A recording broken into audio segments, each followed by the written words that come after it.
So the first page, there's 2 goals. There weren't any revisions to those goals from our last review. When we, Bluey 1 and Bluey 2.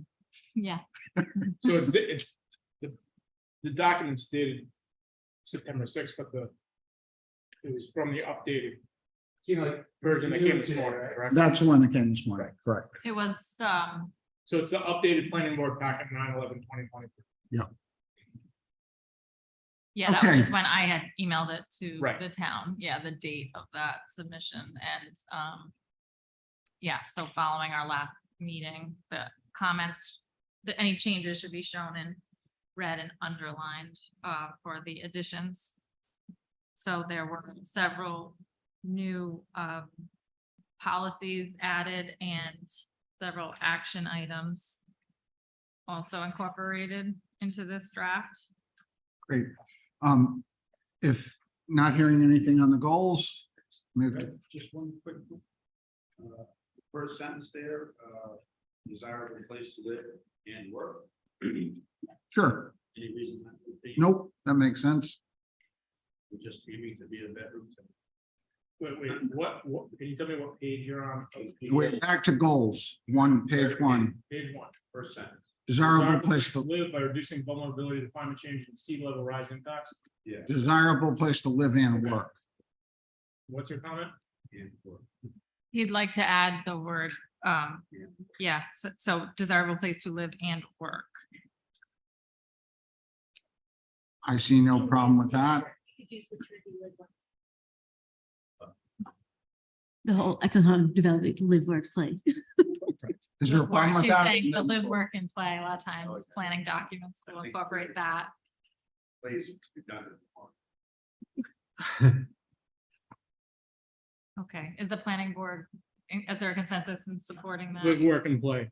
Let's put it- Yeah, I would say work, live and work. And if we're okay with that, let's move Thank you. forward.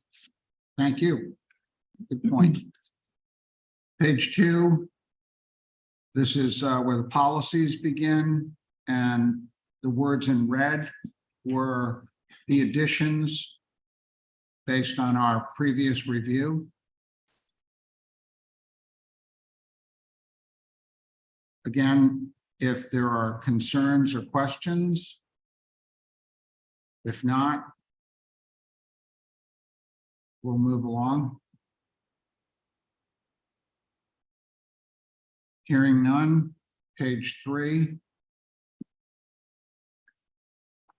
The policies, implementation actions, responsible parties. Once again, the red type reflects the discussions that we had. So just to summarize, some of these were brought over from other elements. There was a comment about stormwater. So there's some language added in here about complete streets concept, the green rain gardens, and there was also last meeting the idea about commercial design standards, so that concept's been incorporated into this under policy and action item. And then within the content in the narrative too. So some of these are like, you've already seen other elements, but probably the newest concept would be the commercial design standards, and other things, just more details within those action items. And And as I think she picked up the discussion that we had the last time. Great. And as noted, wherever possible, we do want to have cross-checking on these elements because it reinforces these important points. And we'll see that again throughout this plan where, for example, we looked at facilities and services and wanted to include that in another section as well. So that's it for page 3. I'd just like to say thank you for whoever, this is some great stuff here, that what I have, the versions, policy 6, 7, 8, other stuff in there, then use action item 13. We've been asking for that for a long time. It's great. I think it's in here that'll help us. I appreciate the input that we got from the outside because we took it seriously and the board acted on it. A lot of great stuff. So. An example of that cross pollination is the review and update local land use regulations regarding to controlling the scale of residential construction to it, given the potable water is limited, and that has to do with capacity issues. So moving along to page 4.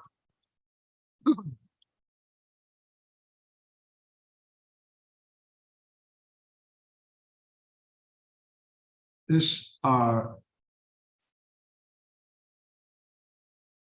So I'm referencing the growth center concept, that's in, I mean, it was originally in land use 2025, the state's plan, and now that document is out of date, and the growth centers, there were some specific rules implemented there, or what would need to be incorporated within a local comprehensive plan to receive that state designated status as a local growth center. And at that time, like there were some benefits to it as far as funding and when I've spoke to staff at statewide planning, there doesn't seem to be necessarily any financial benefit any longer for that designation of a growth center, but it still is within the standards of for writing a local comprehensive plan. So there's still some guidance as to if you want to have a local designated growth center, like what content needs to be in the comprehensive plan. And so I think a lot of it we have already incorporated when we're talking about market to the Metacom project area from the market to Metacom plan.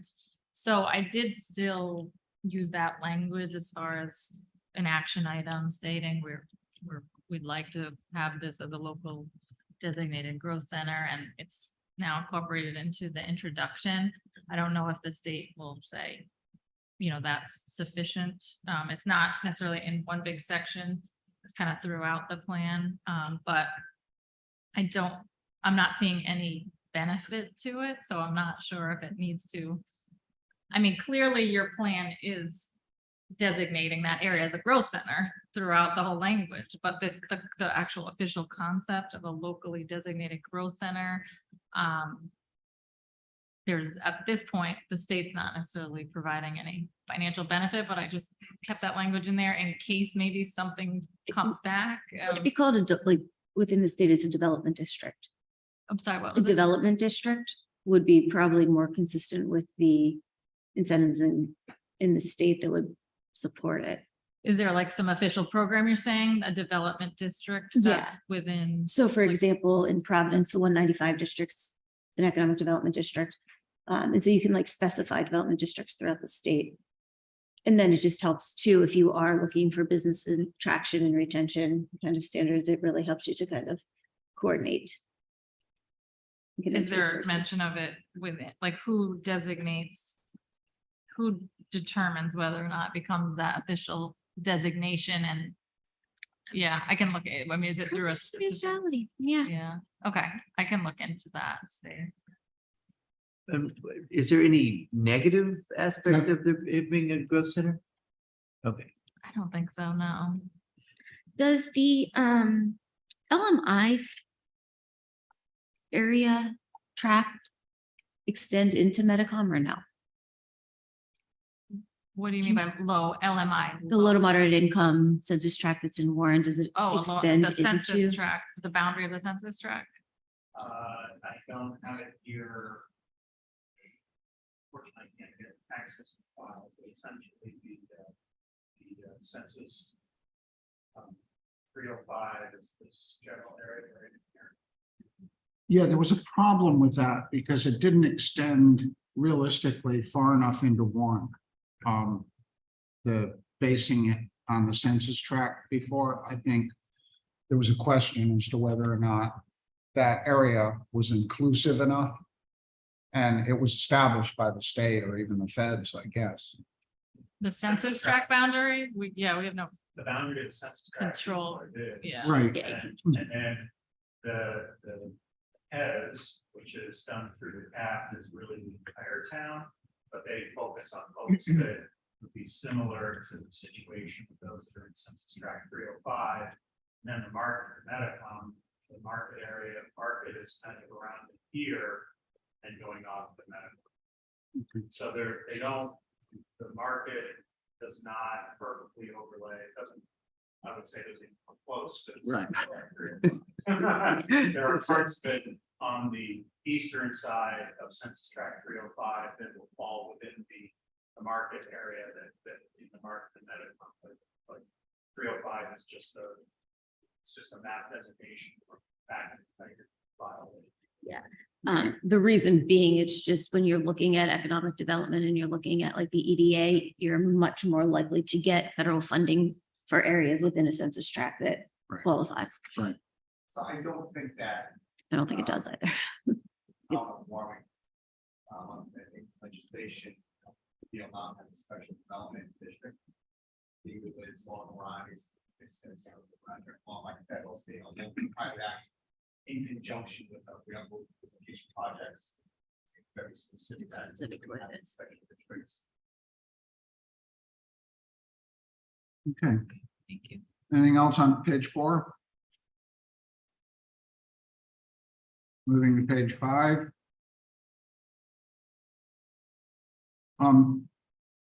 Is there a reason for the all caps, For which, the town in partnership with state government and property owners as a limited time opportunity? no, I don't. For formatting, if you want to bring attention to it, I don't know if that necessarily needs to be, have so much attention, but when we do the final formatting, we can kind of call out. Yeah, I'd rather To than break just up not do, the- you know, yeah. all caps is shouting. Yeah. Okay, Uh, yeah, I don't feel like yelling today. maybe some other statements, Yeah, no, I think Select it's important, and I plan. think it's probably a carryover from the Metacom plan, you know, that was really a crucial element in this in terms of getting attention, so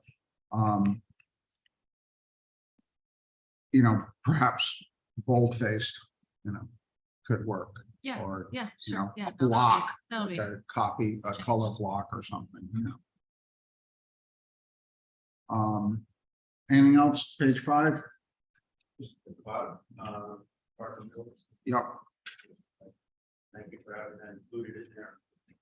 I don't know if you can see this, but it's the detail of the map of 1890 of that neighborhood. The smokestack is the waterworks. The waterworks, Yeah. okay, so Dave's passing out, it's an 1890 map. Yeah, if they had.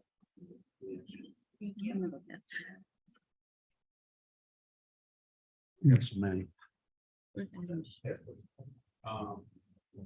So, So Davison, just, can you get on the mic? I'm sorry. to do that. Yes, no. Dave Bolster, 53 State Street. I'm submitting this aerial, a detail of the aerial map from 1890 to show the area that you're talking about and what it looked like basically 10 years before it was developed rapidly by the Parker Mill. And so it's, as you head out Child Street, you'll see the Cutler Mill on the right, the lower right. And what you'll see as you head out is Park Street on the left. That's now called Metacom Ave. Which one is it? I'm sorry. Which street is Metacom? So the main drag as you're heading out is Child Street, Oh, this is Child. Okay. okay? And this is Market Street with the bend. we're looking east. We're looking east, yeah, and you can see the river right in there. And the smokestack is the Bristol County Waterworks because they used to pump their water right from there. So they had big engines that pump the water. But anyway, to get to this, the further out, you'll see Park Street on the left, that's Metacom Ave. And just before it to the right, you'll see Arlington Ave. And Elm Street is still there. So this is just before the mill was built in 1899, just to show you that that was still pretty sleepy. Pretty sleepy out there. Then,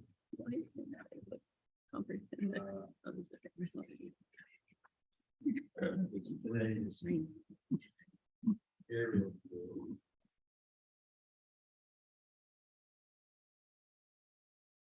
Be brief. I know you guys are busy. What's the big picture? What's the point of this presentation?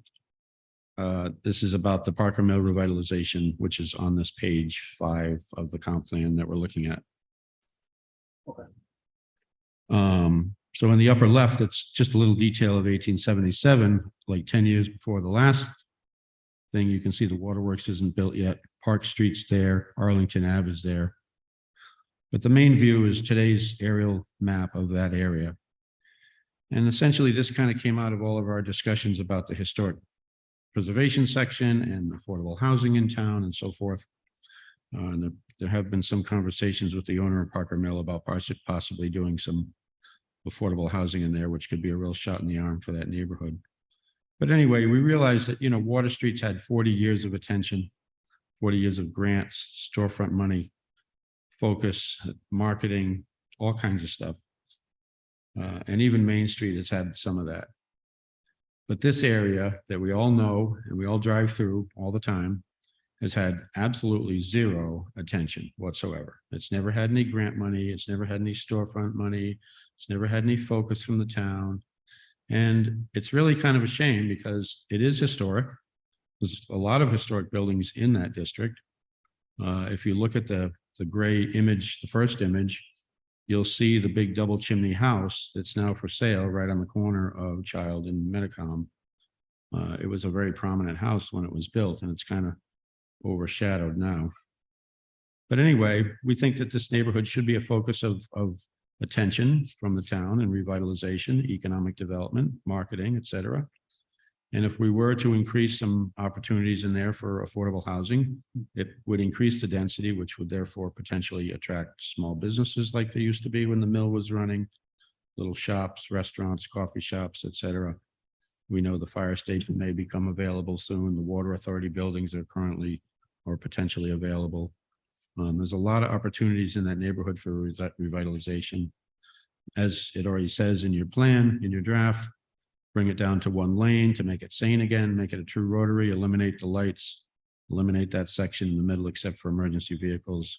Maybe put bike lanes in, plant, you can see all the green dots, those are all trees. So, you know, everything starts with an idea, with a vision, and it's right next to the National Grid Greenway, so that could be tied in. It's also right next to the Warren Bike Path, that could be tied in. So anyway, just a little change of perspective from our usual focus on downtown and Warren and Water Street and all that. We think this neighborhood could use that. It could be a real growth opportunity for the town and a nice place to live and work. I mean, I agree. I'm happy to see it pointed out. This area has, you know, always stuck out to, you know, appear at least visually different from the rest of the historic image of the town. And, you know, we can address that by applying the same standards to that area that we apply to the historic districts, such as signage, et cetera. We have corner stores, we have all this different sort of, you know. A lot of potential. Yeah, it needs attention, and certainly that should be something that we're looking at.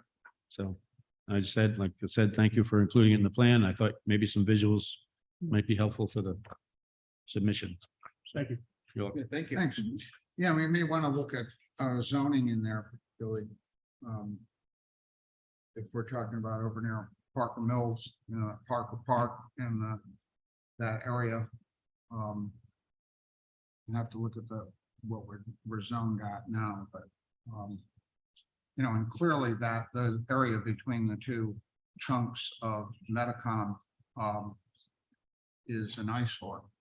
You know, that's another thing. You know, those houses and businesses there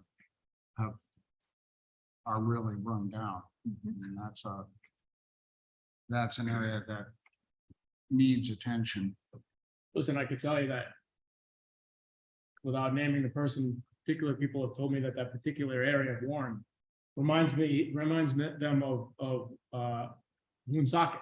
Which is, and I'm happy to, say that's where I grew up, so I can knock Woonsocket. Certainly, it shouldn't look that way, and we're not Woonsocket, and so, if that's what it looks like, then something needs to be done. It's one of the gateways to the town. Yeah, no, it's an eyesore right now. Question is, what can you do about that? I mean, short of buying out folks. Right. Tearing down the buildings and starting all over again. A question that I have, in follow-up of what was just presented is, so we've got PLU 5, we got ALU 11. Would it make sense to denote on the future use land map? We've denoted like the Metacom Ave project area boundary. Would it make sense to make any reflection of, just denote in some way, the Parker Mill neighborhood revitalization that we're calling out in as well for consistency? Yeah, why don't we talk about that when we get to it? I think that, that's really, it's on the map where we're going to be able to do something. I don't know how, we can certainly talk about the fact that this place needs attention, but I could give you, several different approaches to the attention that it could get. One of which would be, asserting through the building inspector controls and, of the buildings that are there now.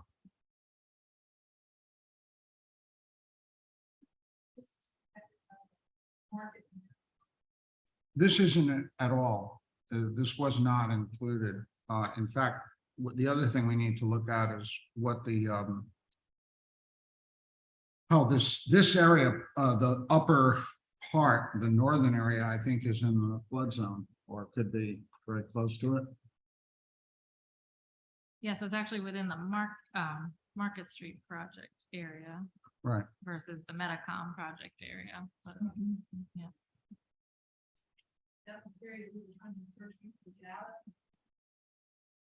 It's not within the, It's further Yeah, down. it's not in the higher concern area as far as the retreat overlay that you should see on the future land use map outlined there.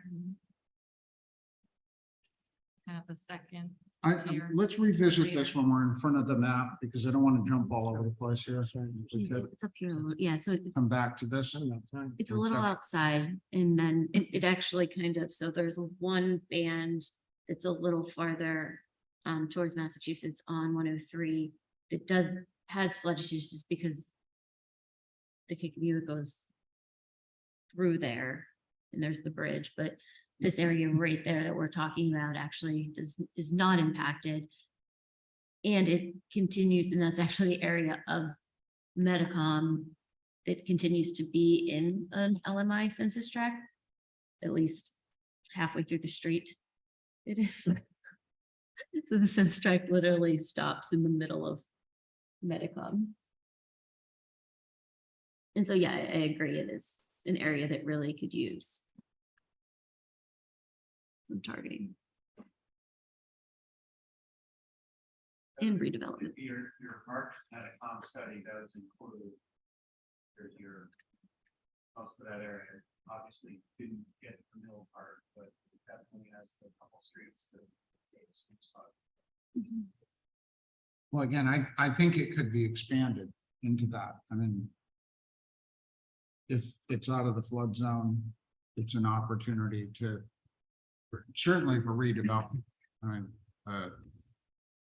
Right, just the reduction of lanes would stop before that, because obviously it's not a 4-lane road at that point. Right. And the 3 lanes is, contemplates creating a middle turning lane like Bristol has at its, 136, but well, we're also talking, generally speaking, the form-based code, et cetera, all those concepts could be applied to the Parker, Mills neighborhood. well, and that area between the two blue lines. I mean, Right. that's, Warren's one socket issue. Yeah. I mean, that needs work. I'd call it Central Falls. but- Well, but No, I- we can't go that far. But I came from Central Falls, so I'm okay with that, since it's where my mom was born. Anyway, on page 6. And again, we're not dismissing this, we're coming back to it. The commercial design standards, Yeah, so a little narrative just to, when there's action items, it's nice to have a little explanation within the text to, so it doesn't just appear out of, I didn't want that policy in action to kind of appear out of nowhere, but,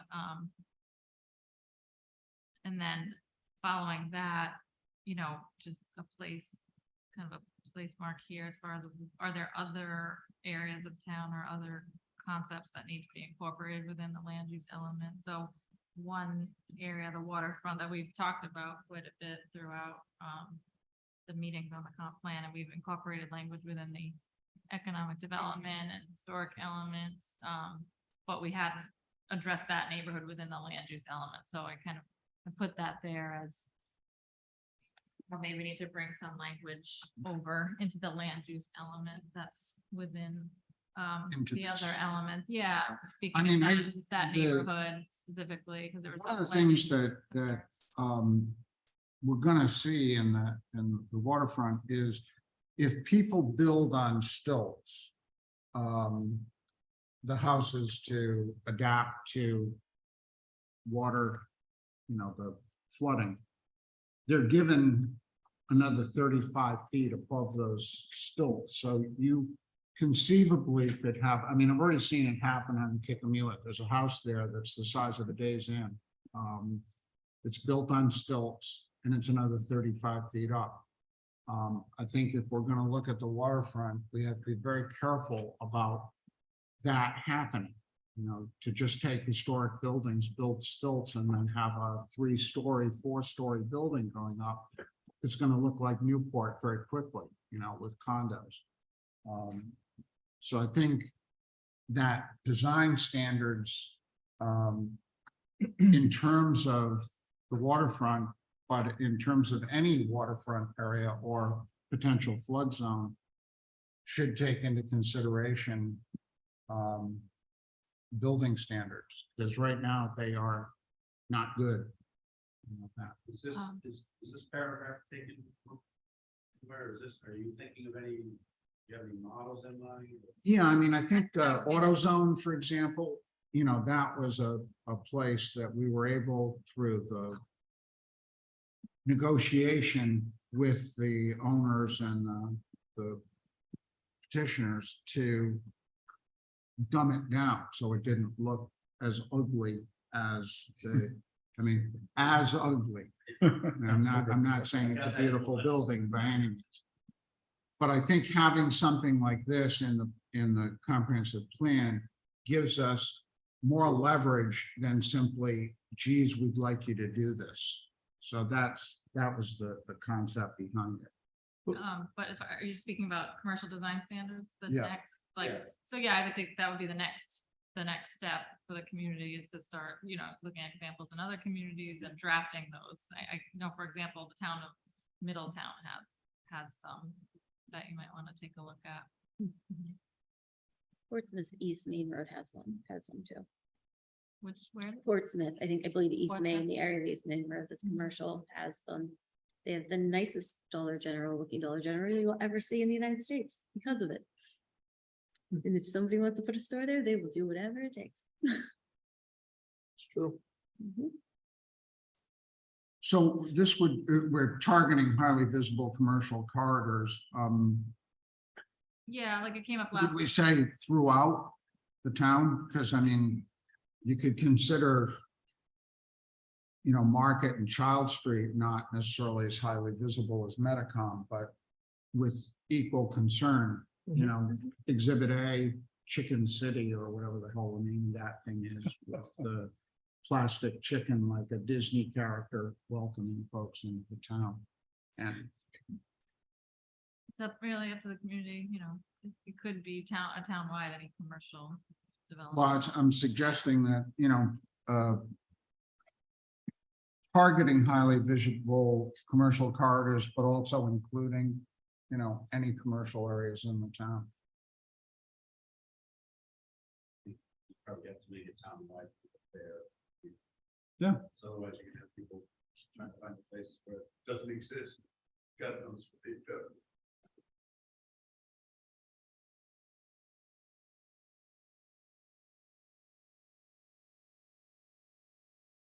But Fred, the point you were getting to earlier was in regard to how building height is measured now with the state law change and trying to amend local regulations to counteract that Yeah, recent state I mean, law I think, change. So it's, that's a separate thing that we can incorporate as an action item. Some communities have done that so that you don't have really tall. you're buildings. walling off the waterfront, and that's what's going to happen.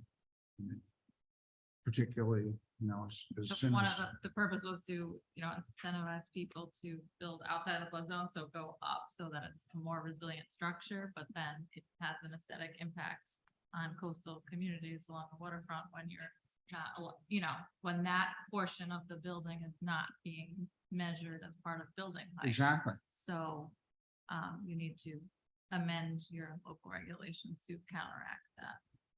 So that part. Where would we? There put are that? some mechanisms. Yeah, to no, do that's, that. I mean, Because I would we've done it definitely like to initially. see that in Yeah. there, because it's, it feels absurd, to me. Well, I mean, I think that when you have a situation where the municipality obligates the owner to raise their entire level that they have no access to, that they shouldn't just forfeit their right to have full use of their property that every other property owner has.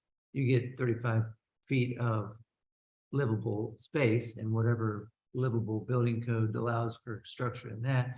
And then when you take one of it away, I think that I think that you should figure out if we're gonna do something, it should be done something, maybe have a specific zoning for waterfronts that allow the same square footage or some other compromises so that they could build the same amount that someone would on a comparable size lot without. No, I think this is a unique situation. For example, a house on the Kickamuet, there was a small cottage there. It's now a Days Inn.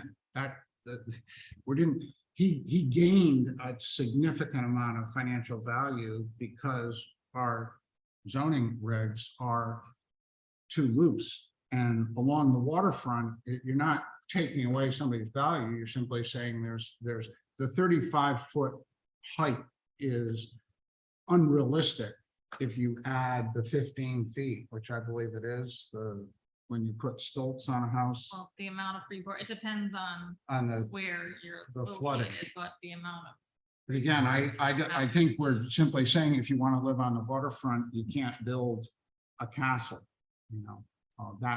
it's saying you can build there. I mean, frankly, I'd argue in some cases, it's not a great idea to have the things there. If you look at the ones in Bristol over on Pappasquash, people built the stilts there, they built houses on top of them, and then they covered in the whole stilts. When the hurricane comes, all those things are going down because they filled in that space underneath where the houses, the condos were built. We're talking about resiliency, and we don't want to end up with a lot of crushed houses, that were built way too large on stilts. What's reasonable to assume if you want to live in a place where you have to live in a house that's built on stilts, how high can you go? So I guess the question is for the board, is that an action item to include like zoning amendments to address that issue, exploring them, or is that not something that we're gonna reach consensus on? It's still something, obviously, the town, the planning board can pursue it. It's not in the comp plan, but just, should it be listed in the comp plan? I mean, if you, if it's to be something in the comp plan, I think that you could put language that says that, as far as how you would say it, but pass ordinances that address the impact of raising of elevating the size, the height of buildings on the, to not change the current aesthetics of the town by passing those measures, so figure out some way that it could, because ultimately it would be something that the town council is gonna have to like cogitate over, I would think, to pencil in. However, aren't the other homes gonna most likely be raised as well? Well, I mean, so. I mean, you know what I'm saying? Like the existing structure's there. We can't say like, hey, you have to knock off your third floor because you gotta raise it now. But I mean, that's a lot of coastal towns have existing structures that are raised, and a lot of them are historic properties that are raised so that, you keep their property or and raise it or it washes away. Talking about a new construction, not the Right. situation there with an enlargement of a current home there that. Right. Not only do they want to protect the property from water, but And I they mean, want to add X amount of square. I get what he's saying, because it's like a double-edged sword. You have a house that's not on stilts. And then right next door, you have a bigger house being built that's required to be on stilts. So it's bigger already, and then it's raised up. So the optics are significant, but I think that there's got to be some way to, I'm not sure. But I guess if it meets the zoning requirements of the area and there isn't any variation, I don't know if we can say anything. You know what I mean? Like, if you're building on R6 and you have all your dimensional requirements, it's just on stilts. It's the same thing that's going to happen when you raise another home. Again, I think the 35-foot height for a building is essentially arbitrary. I mean, it doesn't, we ran into that on Water Street, you can say, yeah, you can have a house that's a certain size, but if it doesn't fit within the aesthetic, the perspective of the existing places, I'd like to put some limitation on the idea that people have a God-given right to build a gigantic house on top of stilts just because our zoning regulations say 35 feet. Well, I think that's an upper limit, so, it's designed, as they said, fire department was talking about, because you could throw a ladder against a 35-foot building without fire. That's goes back centuries. But you could make it lower for certain areas to just do it better. But that's Yeah, You have to again, have more of a community discussion, because there are different cases for individual situations. So currently, your zoning regs, if you're in a certain area, specifically the blue area here on the map, you have floodway related regulations, and they come into effect with regard to that. And that has different kinds of building codes that get triggered with regard to that, similar to what you're talking about, Fred, in terms of the resiliency that you're dealing with. Overall, I think what the town's vision or policy should be leading toward is a managed withdrawal from areas, for instance, that are in these blue areas. That's what your market to Medicom study is Right. trying to do. And I think what you're thinking about in general with market to Medicom is a general policy townwide that we do want to withdraw from those areas over time, because your waterfront is going to be the blue if climate change continues. And so it doesn't make sense to put infrastructure in or continue to replace infrastructure with areas that continually get flooded out. Instead, like you've done with market to Medicom, you've said in this general area, you've said we need to essentially withdraw from this area, and what's there, put it over on Medicom, where you're not in that floodplain district area, so that you're down in this area where those things aren't, and you've moved it out of this general. but if you look at that blue area in the Kickapoo, that is, by the logic of Medicom, there would be a retreat from there. There is not. That's where the stilt house that I'm referring to is built. It's the first of, I would assume, many. Well, but that's because we haven't done anything. So what?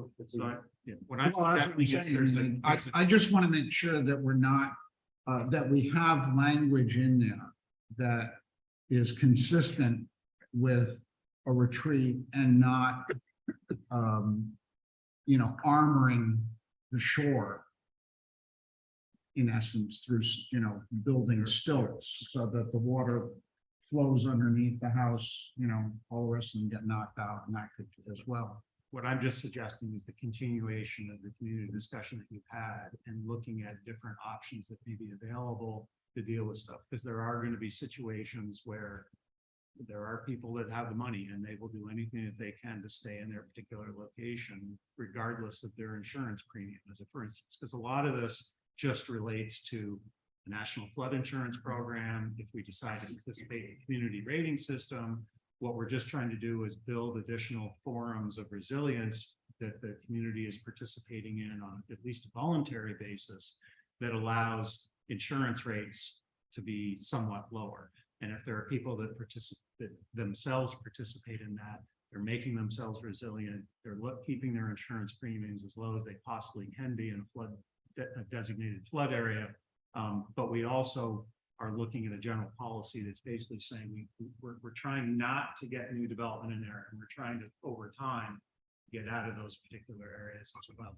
And that's the community discussion and how we're going to deal with some of that. The design control plays into some of that. If there's a particular view shed, as a for instance, that's important from that standpoint near this, well, maybe we can think, well, the fire truck needs it at, more than 35 feet, but from the standpoint of a view shed, we don't want it going above 30 feet, something like that. That's the discussion that the community needs to have. You initiate that, in my opinion, as the preparers of various regulations that you recommend to the council. So that's what I'm saying. Can we put something of that sort into the comprehensive plan to stimulate that discussion? I'm not saying we legislate it because we can't really, but that we are acknowledging that. That's what I'm looking for. So some general language is about identifying strategies, including local zoning Yeah, I mean, amendments to discourage like excessively tall structures along the coast. It's a design standard that Yeah. we're talking about, but it's predicated on the idea that you don't want to wall off areas, which could easily happen. You have to respect private property rights, but you're trying to juxtapose that with an overall community vision. Yeah, exactly. Like, you're not saying don't build there if you're foolish enough. But if you look at the coast of South Carolina on either side of Charleston, there are some houses there that are extraordinarily beautiful. They're built behind these dunes, and someday they're going to be splinters, because somebody at the town level, at the city level, never said to them, this isn't a good idea. We're going to destroy the wetlands behind here when your house gets knocked out by a Category 4 hurricane. And, they can do what they want down there, but we should at least have a statement that says, we don't want the same thing happening to us. And you don't want the properties that are the return visit to flooding where there's a constant rehab of a particular house or something along Yeah. those lines. That's where FEMA's trying to get us or incent us to not have those Right. repeat flooded properties. There can also be some language about, discouraging or encouraging the siting, like, again, that retreat concept, but within an individual lot of dimensional relief. So, giving someone the opportunity to not need to meet, front setbacks if it means it's locating the new residential structure further away from the vulnerable area and giving them that height, then they would have the opportunity to have a taller house versus a lower house if they were closer to Yeah, flood it's- zone. So I'm looking for proportion. Yeah. That's what it is. And it's hard to, put it into words, and I don't want to, No, I agree. put a private property owner at risk. At the same time, it's like you want to be thoughtful about it, because every time I pass that house, I think all those people behind it are now looking into the back of this house, not only across the street, but the ones up on the rise. No, I mean, Could we use- I actually support even more hearing this discussion more what you're saying. along the lines of what the planner's saying is where it has to be a sort of a comprehensive plan. I mean, it really is something that should be looked at from that comprehensive plan on a strategy of how you can sort of manage that retreat in a, I mean, optically, almost like a tiered level to where you would have maybe even different, if zoning, if the town council chose to go that route, you could have different requirements as you got closer to the water for different things and or different areas with specific needs, you know. So it is something that I think. Could we should be in use the there. program that you're talking about and word it like that? So Warren is working towards enrolling in this program, which means to qualify, we'll be encouraging retreat and like, is that the, Is that put in deed notices for anybody know? Sorry. Are there deed notices? I mean, how does anybody know that they're in this area? Especially if they're selling the property. So that's still right now, a lot of planning has been done with regard to that study that I keep putting up, the market to Medicom study. That was done some time ago. Now it's a function of trying to move into the implementation of it. So there are, I've mentioned the state's $59 million application that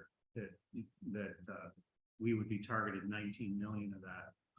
So the idea is that that's some tangible money that can go into starting to implement this. There are other grants that are out there for smaller particular projects, but we also have, there are some zoning changes that can occur. And then there's clearly the need to have discussions with property owners to basically say, hey, if you're, and by the way, I did find the census, I don't know if you can see the pink boundaries up there, but this is Census Tract 305, which does include the market, the Medicom area. But the it is looking at some of these blue areas and targeting these things and say, just like in the National Flood Insurance Program, just like in the community rating systems, there are things that we do as a community on a volunteer basis to participate in those programs that we're trying to get these property owners to know that they are in a flood area, that it's the blue area is the more severe of the two between the blue and the brown. Here are some things that you can do to be more resilient. So the idea is to be in touch with the property owners to try to make them more resilient. And in addition to that, to those kinds of programs, the town could take on a more active role to say, Wait a minute, by resilient, you mean building a school? not necessarily, no. It could be for existing homes that are out there, if there are things that they can be doing, their best management practices, as a for instance, or what have you, that they could do is in their existing homes to make themselves more resilient so that they may not be a repetitive property. There are one solution is, yes, you do go up. There are other solutions that are, if there's money available, maybe, as I've said, this is further down the road where there may be some pots of money that would help somebody relocate to a different area. Somebody spend thousands of dollars building skills. You know, next to somebody you're buying out for Again, there's no panacea solution to this. There are different situations given different areas. So the blue is effectively an area based on contours that if you have the water come up to a certain flood level, these are the properties that are most likely affected by that 100-year flood event, essentially. These are coming more frequently. So the flooding in certain areas of our town is becoming more frequent as well. So what we're trying to do, one, with the market, the Medicom, is to recognize, a particular area that is within Census Tract 305 that we'd like to target to have some management, literally managed withdraw over and do some development in the Medicom area that would allow the shift from the folks that are here into that particular area. That's the goal. Is it going to take years? Yes. Is it gonna take decades? More than likely. But that's generally where the town's spine of thinking has been for the last few years, and that ultimately, You don't want people to think that they just build on skills and everything's good. correct, and that's part of the educational process that we would go through, not only as part of the National Flood Insurance Program, but most especially the CRS, the Community Rating System, where we get into more things where we can have some discussions with the property owners in more serious aspect of things. I'm just trying to find the quick. So just to clarify, nobody's recommending. Yeah, we do need to get, do need to move along Yeah. here. They need to, they can't build in a flood zone unless they elevate. It's not, that's the regulation, that's the requirement. That's with the aesthetics, that you build on skills, but at the same time, the opposite. They're required to buy insurance. The stilts may be a temporary situation. Hundreds of thousands of dollars. That's their choice. That's, In 50 years, they're gonna be underwater.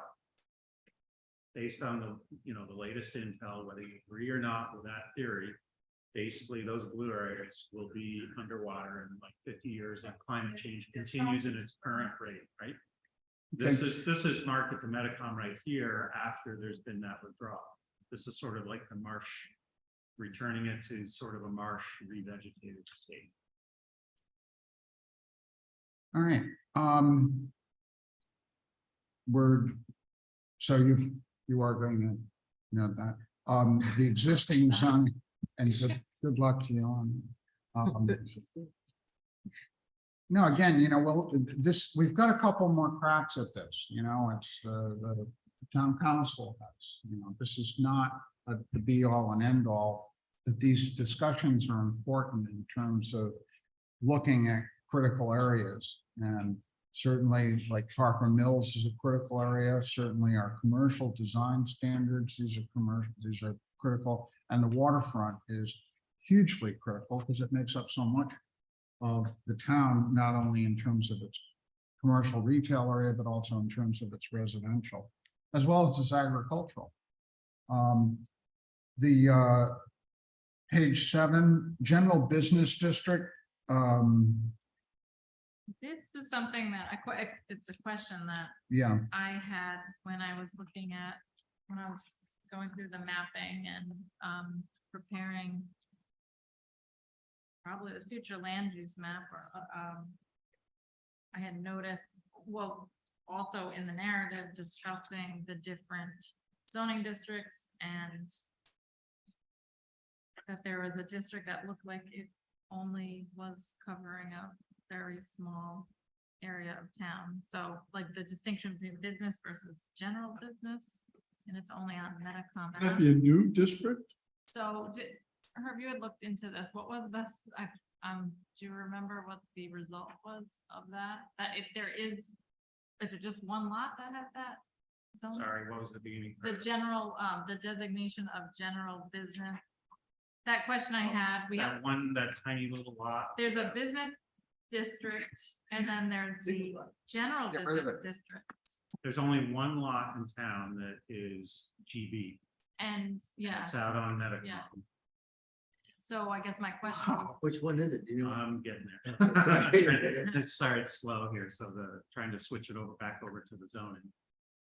so I noticed this on your zoning map.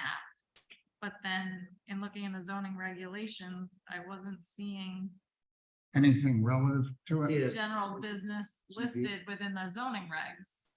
Sounds like it might have been a spot zoning decision. Yeah, It's right above that, right there. it's but it's down here.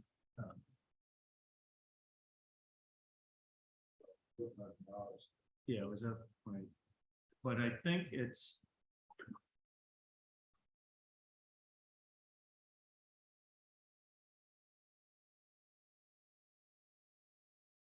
So within the land use element, there's a listing of your zoning districts that I had pulled out.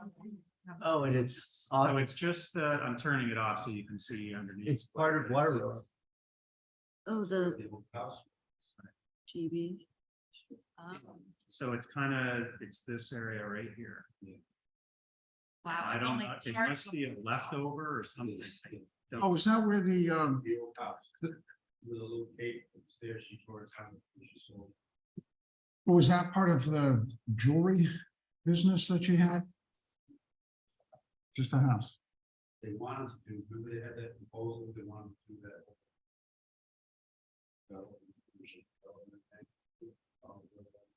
What is- Yeah, and that doesn't, oh, right, yes, okay, yeah, so we need to But get rid wouldn't of that that. be, that would That's be, like freaking wouldn't that be cuckoo. changed anyway? I mean, when When water Yeah, road was I- redeveloped? when Water did all everything?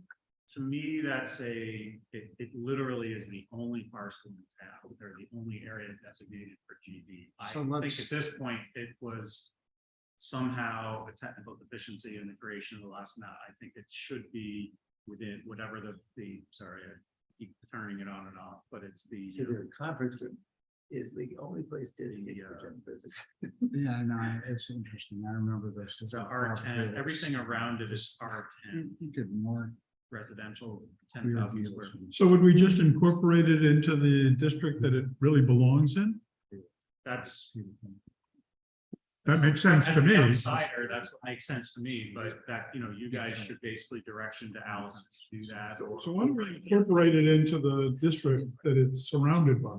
But Or if you're going to expand, if you were to expand It looks like, yeah. the business district to that to Adams or something, or what have you, you could do that. So I'm just, the quick and dirty way is just get rid of the pink and make it the brown.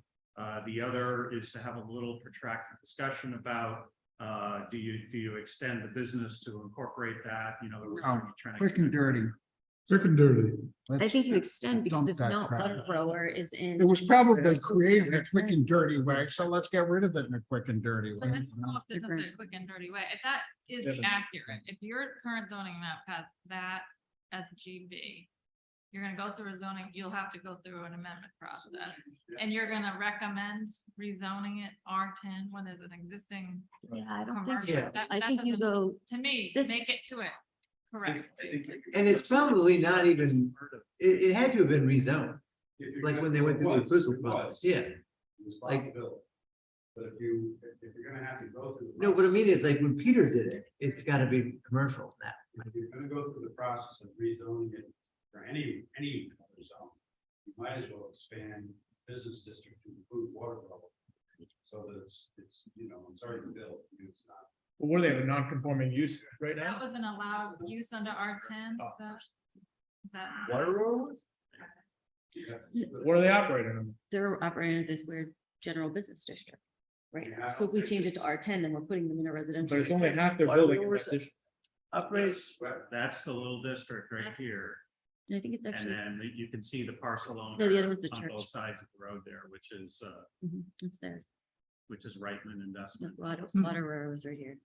And then there are other buildings. So do we need to That's what it rezone is.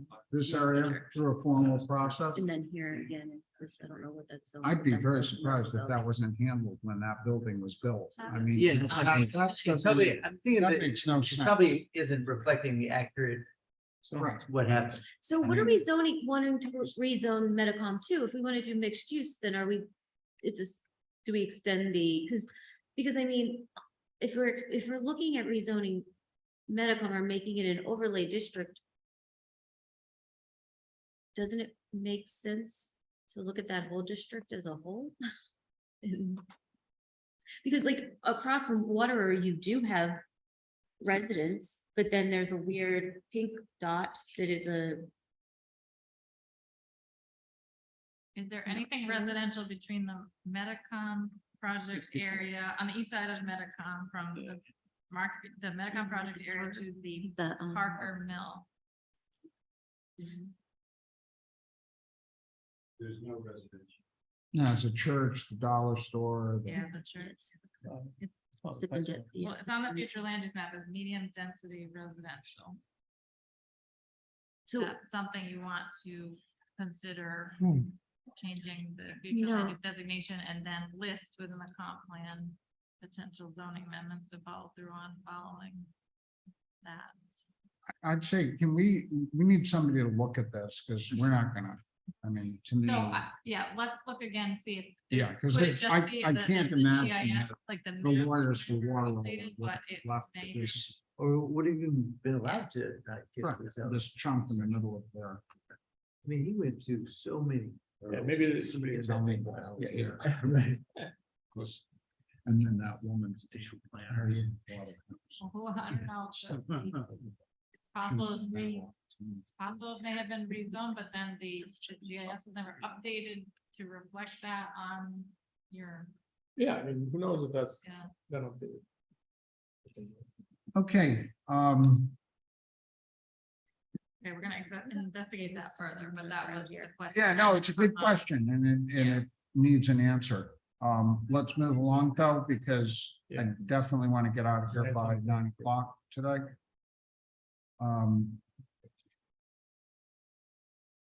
Okay, so we're getting into, I guess. The future the land use next- yeah, so the designations. Next section. Speaks to, it's the narrative that goes along with your future land use map. So at the last meeting, the point was made that the eastern side of town that has, agricultural land wasn't reflected in the future land use map. Yep. It showed a lot of, well, most of it, majority of it was showing as low density residential, and the comment of the planning board was that, well, we don't necessarily want to say we want that area to be developed for residential use, for it to reflect agriculture and to encourage that. So I have included some language here, a new designation that explains that there are the current use and, hopefully to encourage that continuation of farmland in that part of town without taking away any future rights of the property owner to develop it residentially, or in some cases it is within commercial zoning districts. So explaining that that is our intended future use of the land, but property owners, it will continue, it will remain whatever zoning district it currently is zoned, so it won't be listed within any inconsistency. That's a requirement of the comprehensive plan. You Yeah. identify inconsistent zoning districts with the future land use map to identify the list of zoning amendments to follow through on. So I was able to get the current lot numbers for those properties that are within the farm forest and open space program, and that is how I identified those lots on the map for that future land use designation. So any questions, comments, concerns? Should we jump over to a map at this point? To the existing land use map? Is that what you're referring No, to? I'm referring to the future land use map. Okay, So so I- 13. So on page 8, under future land use designations, there's farm and forest, and it says zoned residential or commercial. So it's creating a future land use designation reflecting what I just discussed. Yeah. So there's a paragraph explaining that, and then on the future land use map. it's Which is on page reflect- 13. I don't know if it's numbered, but the future land use map that has all the future land use designations. LU1, LU3, Okay, landmark drawing the blank. Right, I think the maps. LU3. It's also file called FLUM 090623. It's a higher resolution digital version we got of it. this is the map. You don't have It's still not, sorry, I can't get into my files. the recent on your drive. It's 12, page 12. Yeah, that's what I thought. This. Well, not page existing. 12. Yes, page 12. Is that, you want LU1? LU3 is your future land use map. LU1 is existing land use. We talked about this last meeting. I actually updated it last week. So this is a newer layer from the state. This is, so the land use land cover 2020 is developed using aerial imagery.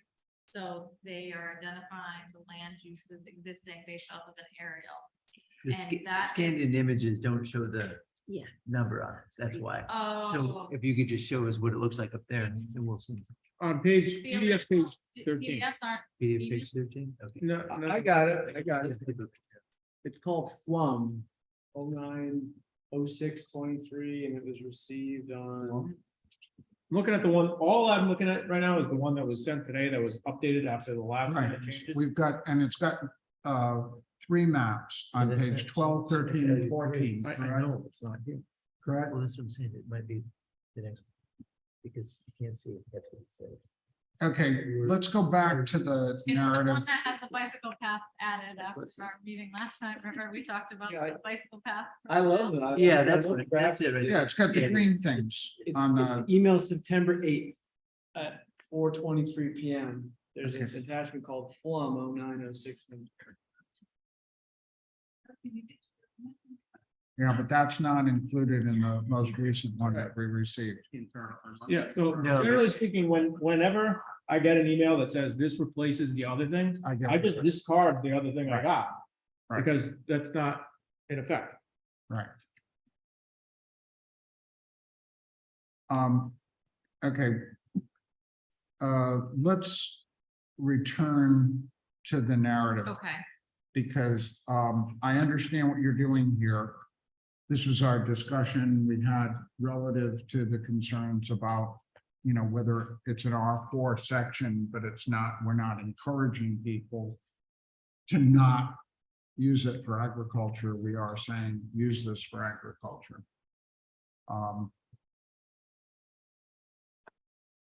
so any comments on the narrative? No, Explaining that makes can sense. make it I that understand what clear. you're trying to do. It would be good if we could see that map, but that wasn't necessarily included in the one that we received most recently. So you do have an agricultural. The zoning district, that's described in here, and reflected on the future land use map. So those are actually protected lands that will, so we don't need to have that kind of caveat along with it. We know that those lands Right. they're protected and they will. Yeah, that was like the Key Farm, for instance. Yes. You were able to include that. Well, that is within this. That's it. Parks and Open space, so you were saying it may be protected though, and, They sold the development rights. okay, so that actually then. It could be reflected in protected open space instead, but I wasn't. Exactly sure any of the lot numbers, I don't. The keys are in the open management program for the state. Well. Open bags. Yeah, but see, this is zoned residential. That should be protected open space. That Key Farm, we keep going around the block on this, and I know full well that it's protected, so it's gotta be showing up on a map as protected. Is it a And farm? I don't know what we need to do to get that done, but we need to do it. Can you because farm on it's- open, Can you on show protected me? open space? Mark the parcel that you're. referring I'm, to. yeah, again, I'm not sure exactly the parcels, but it's, Is it a this is farm? Long Lane. Right here. Show it. So my understanding is everything. Wait a minute, Along- sorry, that's this the is, bike path no, this is what. At the bend, Yeah, Yeah. so it's all of this, Is this the one with the cute and little I farm stand? believe this as well. So it would be, Got it up on the map. right, so I know the exact. again, that's not exact, but it's my understanding.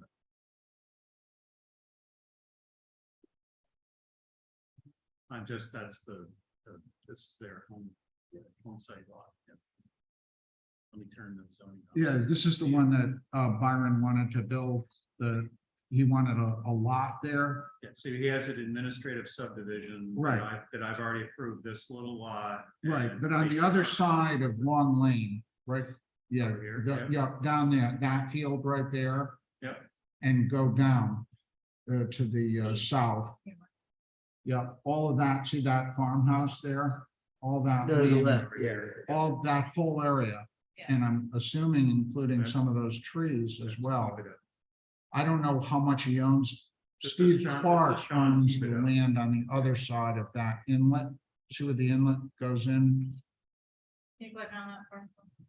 Sorry. Yeah. This is. There's an inlet to This is the, not key at all, you know that, right? well, Well, it is Well, it's not title, right, not title. that was keys. So the inlet down here, you're talking. yeah. Yeah. On the other side of that is Steve Clark's land, all of that. Yeah. I don't know if you follow the inlet up. Yeah, where This is all Stephen Clark. Yeah. okay.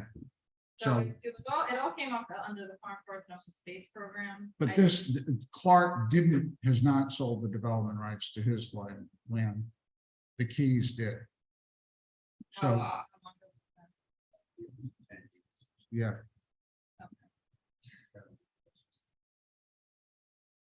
It's actually on the farm, land. yeah, and I walked it. So what is it and Mrs. called? Key was still alive and she was the one who was involved in it. Her son, who's since passed away, was the guy. So they We can are, resolve it. so they are not using this as a farm See anymore. on the existing. Well, They are not using this as a farm anymore. Yeah, they are. Sorry, They've so now got what's cows on it and they corn. It's all in Yep. R40. So are you allowed? So it should be, Really it agriculture. can't be. It can be. Oh, yeah, yeah. No, It's like the only thing. Basically. It can be added into that. If it definitely is in a, Yeah. you know, like land trust or something like that, then yeah, then it's appropriate to rezone. If it's just in the farm and ag, or the open space and ag program, Oh, I know, then, yeah, then that's a different discussion. of course, but they're saying it was, okay, so we need to. Goes up further. West side, the east side of Long. No, not quite that That's far up. Ken Lynn's property or, Yeah, No, the it's, other side. no, across from the. Next door to the residence. yeah, there's Sean. Yeah. and Okay, so you have a farm conservation district. And then all of Manchester That- land too was all, There may be land that needs to be, or should be incorporated into that. Yeah. Or your conservation. I mean, again, not your issue. This should have been indicated by somebody here in the town a long time ago. I mean,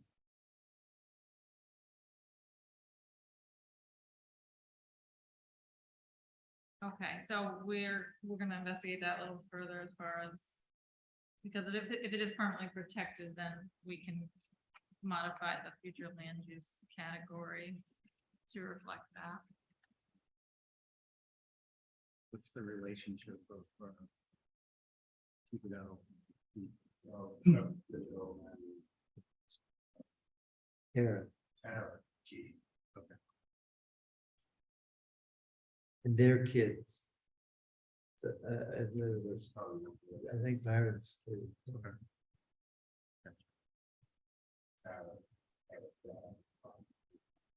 And kind of on a similar note, are there other lands that are protected that aren't reflected on your future land use map?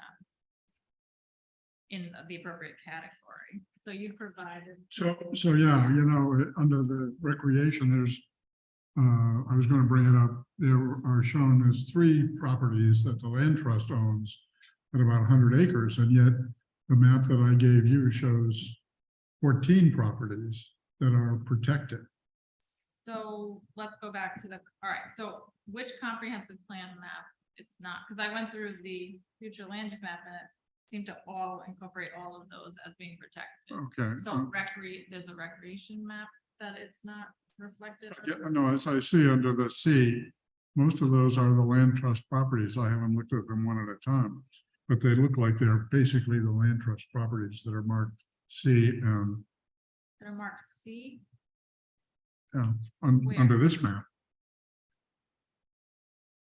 Okay. And here's Hale.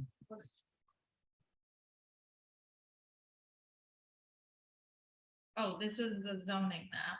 Okay. This is your future land use map. Hard for me to tell whether, They were marked C as in conservation, what's well, it's C on the zoning, but C on zoning is I guess they're here, but conservation district.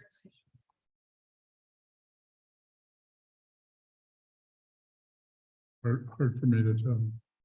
On the existing land use map, there's a which is page 12. There's something called mixed urban land. And there's a brown splotch that I'm assuming is mixed urban land on Tuisset Point. There's another one over near Shore Drive in the middle of a residential section. What is mixed urban land? I do not know what the details of that. Again, this is a state developed GIS layer and it, I mean, I can tell you Based on the it's a Ariel community club Yes. property there, but to call it mixed urban land is absurd.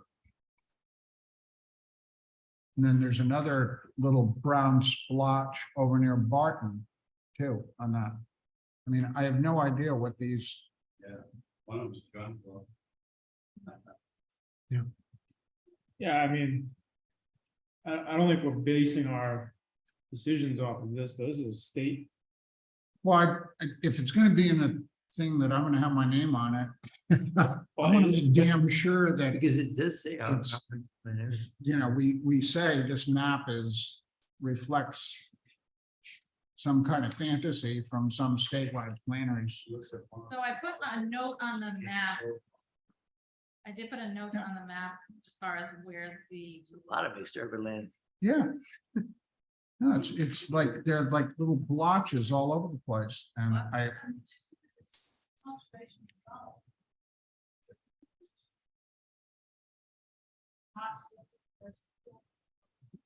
One of them is the driver. okay, there's a few questions going on at the same Yeah, I time. don't understand what's happening. All right, so all right, I'm just saying that this existing land use and land cover is not helpful. And I don't see, I'd want a big red banner through it saying there's a problem here, you know? So I can incorporate within the, when it's referenced, that map in the narrative. I can provide that notation as to what it's from and the purpose of it. That's And say shown on we've the map. we've noticed some anomalies. urban that- Be able to It's describe all, the key items too, and some of them, because It's some the of them. recreation space. What'd you say? It's recreation. All the mixed urban are all recreation. There's the park near the school, the bike path, the gun club, the sports field. You Why go would you call downtown that and then you mixed got the urban other land? sport, you got Burrs Hills Park. That's what it is. It's all recreation. It's all Right, recreation. so mixed urban land So just put does- AKA does recreation. not scream recreation to me. We could just put Call me AKA. crazy. In Warren, we call it recreation. I think in most parts of the English-speaking world, we would call it recreation. I don't know whose nightmare this became on mixed urban land. Well, why do we have to use the one that's created by the state and not, we've created, the town's created other maps. Why can't we create one for existing land use that uses labels that satisfy the town? Is that possible? I'll contact the state and just raise the concern questions, ask Okay. exactly what needs to be included in the existing plan. Yeah, and I map. would just Does it say need to that, be this particular layer, that's the land use Yeah. plan cover 2020, and can we, They're, then I'll get an answer as to yeah. some of the that'd be other great. categories. that, Okay, let's move along. Yep. On page 9 of land use.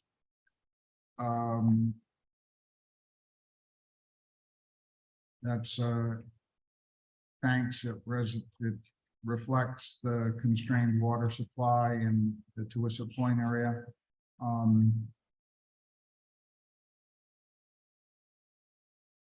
Page 10. Pretty straightforward. Page 11, and you've got the market to Metacom report that would be in there. Now we're into the maps.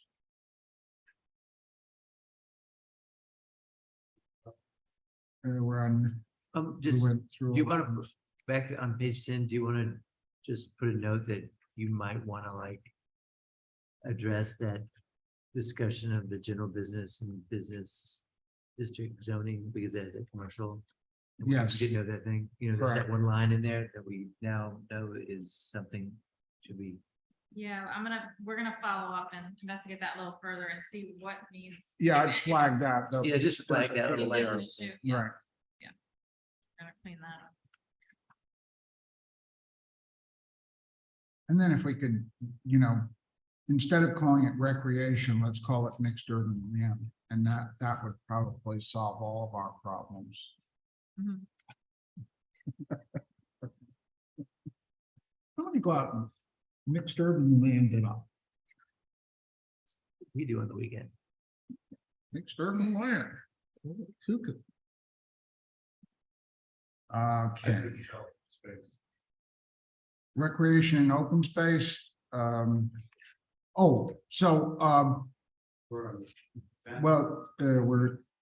I'm going on what we received.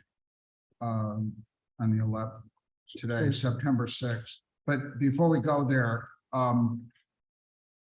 is this right for you to take a look at, Herb, or do we have to look at it yet again before it goes to you and, I haven't heard anything that really needs to come back before you folks, as long as. I would Alice agree. and I, and if we run into an issue, we can always run it back with you, but I haven't heard anything to be dangerous. okay, Well, So- my only question is the future land use map, like if, when we look into that zoning, like the idea of changing that from residential to mixed use on Metacom, where the water rower is, if that is something that needed, we're gonna look into whether it's already been zoned. So that's just some question mark as far as. well, if it Planning board. feels problematic and it looks like, you need to bring it back, you can, but what I'd like to do is if possible, move this forward into your laps and then to statewide. Could I have a motion? I'll make that motion. then. Mike makes a motion. Could I have a second? Second. Brett, all in favor? Aye, those opposed? Okay, moving to recreation and open space. Fred, it says a question about page 11. Where, what about it? First paragraph about the rural business zone. Yeah, So I'm just curious, looking at this future land use map, can I ask what this magenta line is, goes up there, it's a floodplain line, Hang on, kind of follow through. so on the future land use map, oh, I see. what you're talking about. It looks like a pink outline. that's not. It goes along the border. the It land goes on use the map. border, it looks like it's goes along that border and then 103 back to, it's like a Yeah, square. squiggly lines. It's an outline. That's a zoning district map.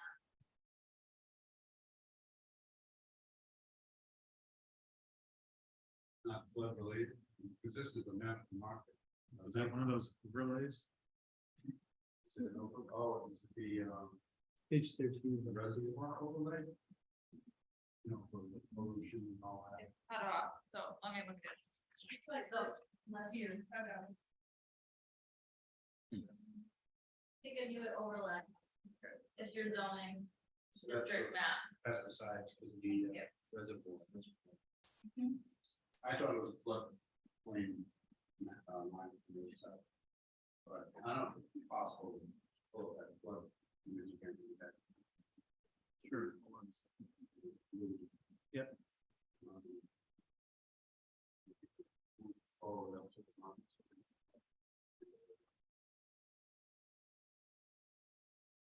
So I was involved when we created the rural business zone. If you look at this map, it's quite a bit of land. You juxtapose that with the current land use map. The comment in there is that it's to be designated and rezoned as mixed use light industrial in order to better align with existing industry district. Encourage business job creation, et cetera.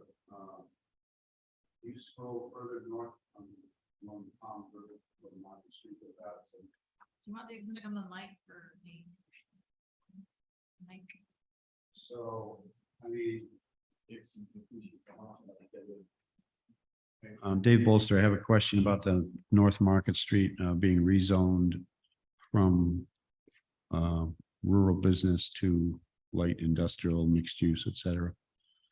Can you scroll up Market Street? Yeah, all the way up, keep going. And you'll see. So, I mean, you can see how far the floodplain comes in on the left side there. You know, I don't see how targeting that area for business and job growth is necessarily rational. If anything, it should be zoned for salt marsh migration or, You're talking about along the Palmer River there, yeah. where it's RB in the, Yeah, that whole side. yeah. So when you look at the existing land use map, you realize there's very little red. There's the cluster of it down at the bottom. So if that was to be rezoned as, you know, mixed use or whatever that all is, commercial down there, that would make sense. I just question the wisdom of doing it all the way up. You have a couple of large industrial sites which could stay zoned that way. But I think the point was, when that was created, was to really try to keep that area focused on its rural nature and its rural history and potential development for rural type businesses. So I just think to open that up to typical, you know, Metacom Ave type development is really misguided. And I don't know where it came from or why it's in there. Where's the, I can explain. We're, right now, what's in that area is not rural business except for some cows that look terrible on the side of the road. And so we have TPI, we have others, and along that corridor, you're getting right to 195. We need some economic opportunities in high-paying jobs, and we don't want them on Medicom. We need to put them somewhere. Access to 195 off of Market Street makes the most sense. Where you see is most of the protected area is, it's all conservation in the blue. And so these properties go so far back. And so the zone in which it is being changed to industrial or light industrial and mixed use is right around the corridor that's not going to be flooded. But there's not much. I mean, if you start at the southern end there, you've got Grove Avenue. That's built as residential right there. Yep. Then you've got the one site that may have some potential, the school, the convent, the old convent. Right there. Yep. In the new zone, there's considerable properties and they're quite large. And so then- manufacturing these days isn't a huge scale project. Sometimes manufacturing is a 3,000 square foot building with engineers in it. I know. And so I think that's what we're looking for, is because our cost of living is so high, our median income is so low. We need to create opportunities for both economic growth and income into the town, but also income that our residents can make as well. I understand that. And that's all perfectly makes sense on, you know, on paper, but when you look at the reality on the road, there's how many properties? It's either already developed. The property on the right, lot 23, is protected conservation wetlands. You know, so there's you're talking about basically the Fatima High School is like the only real lot that's available for this type of development. how about up above where the Federal Express was? Because I'm seeing it. Well, that's zoned all, that's all the already way- developed. That's the industrial zone, the industrial park. Right, which is already Yeah, and there's a couple of lots left, I think, that haven't been developed, but it's already, Like that it's already 130, zoned for, That's where, yeah. it's zoned for that use. And everything on the left and the right is already built out as residential all the way to the town line. So I don't understand. You know, there's really no area to do a wholesale rezoning out there.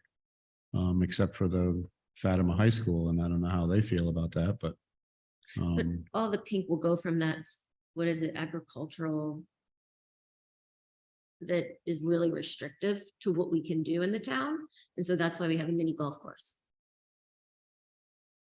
That's not adding high-paying jobs to the town of Warren. So I think it's looking at the. That's further down. That's actually in the area that's probably blue, just out of sight. Right, but that's all what we're asking to change to light industrial.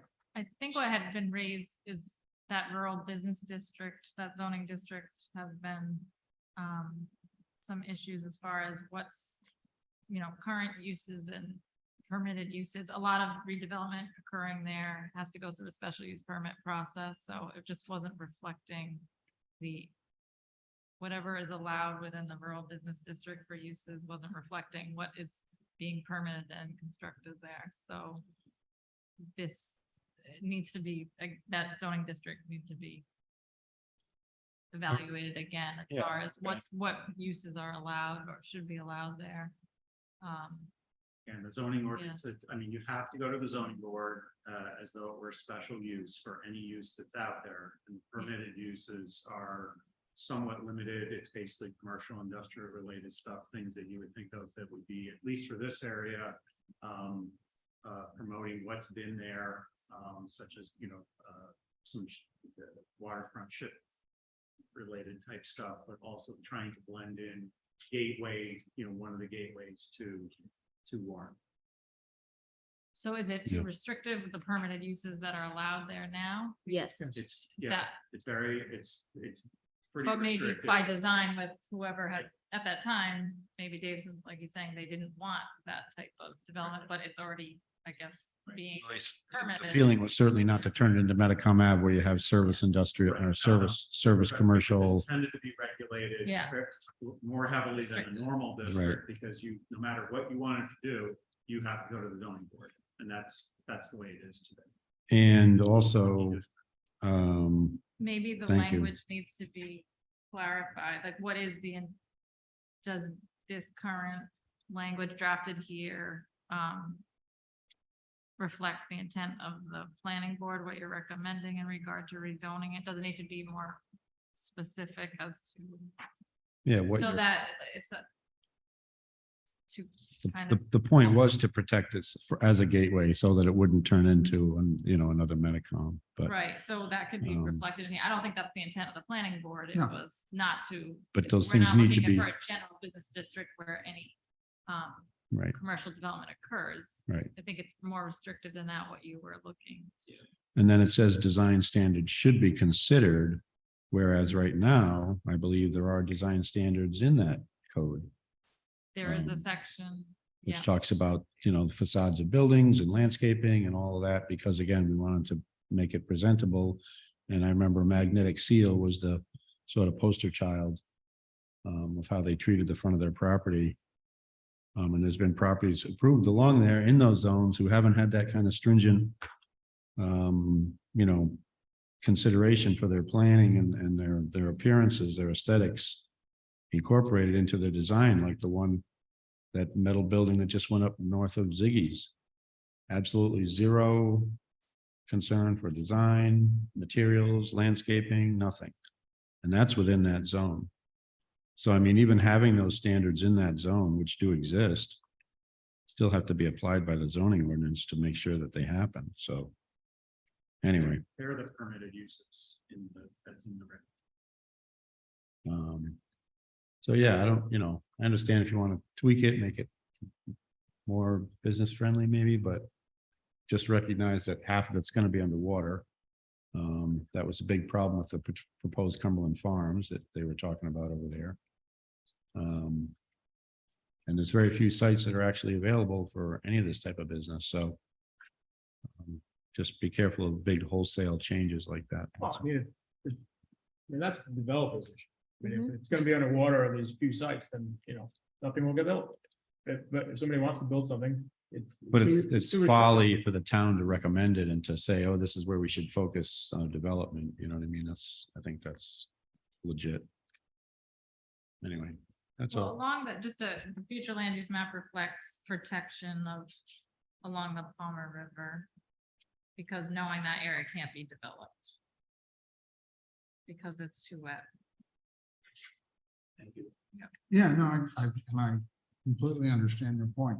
I think it's, a balance there, but, in some ways, there's not a whole lot of developable land, however, TPI, for example, I understand is closing.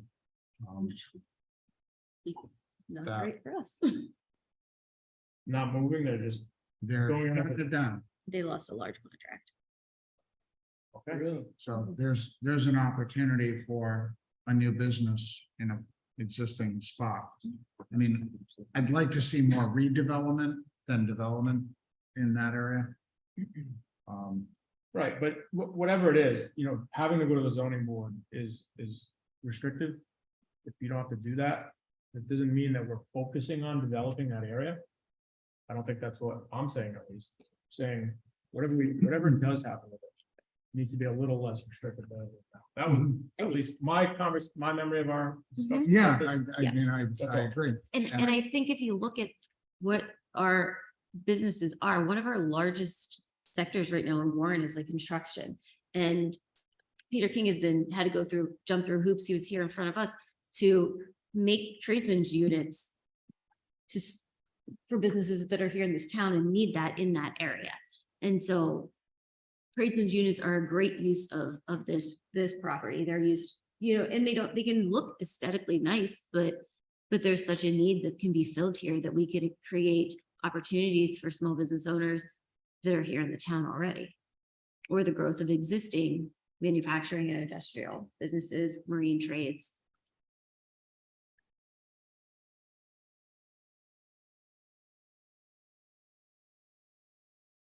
Well, we've already taken a vote on this, so I would ask that you take that into consideration. And What's next? moving along. So we're gonna send this off to statewide? No, it goes to her. They're going to incorporate it if they have any issues with it. Yep. It would come back to us if they felt that we were in that position.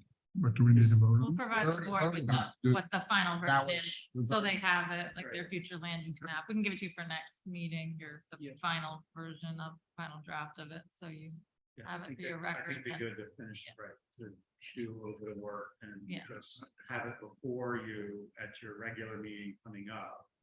Right, and then where you would just do the general sign off at that point. like, Okay. Because. And not like go with over the whole Like with the thing. village businesses, if you want it lightened up a little bit in terms of zoning, maybe there are some uses that you think are more. Think that don't have to go to the zoning board, they're a little bit more by right. Okay. I think I don't want to sit here and guess what that's going to be, or just between the two of us. I think Okay. it's better to just throw it back at you, knowing there are a couple areas that you want to focus on for a few minutes before you say, yeah, we can shoot it off, or let's tweak it. All right, But not a full-fledged review. I think it's No, just I'm on not those going areas to. that you're Should be having a quick. little. yeah, no, I Particularly agree. I think tonight, this is, yeah. it was a good point that Dave's made. So. Okay, recreation and open space. I have to go. Thank you for your time, everybody. Thanks, Dave. Thank you. Thank you, Davidson. Appreciate your historic I think so. background.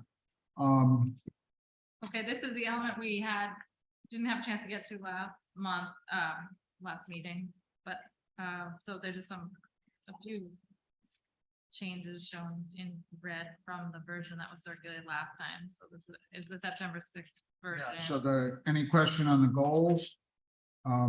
This is all thought out. The page 2 on this, policies and implementation actions.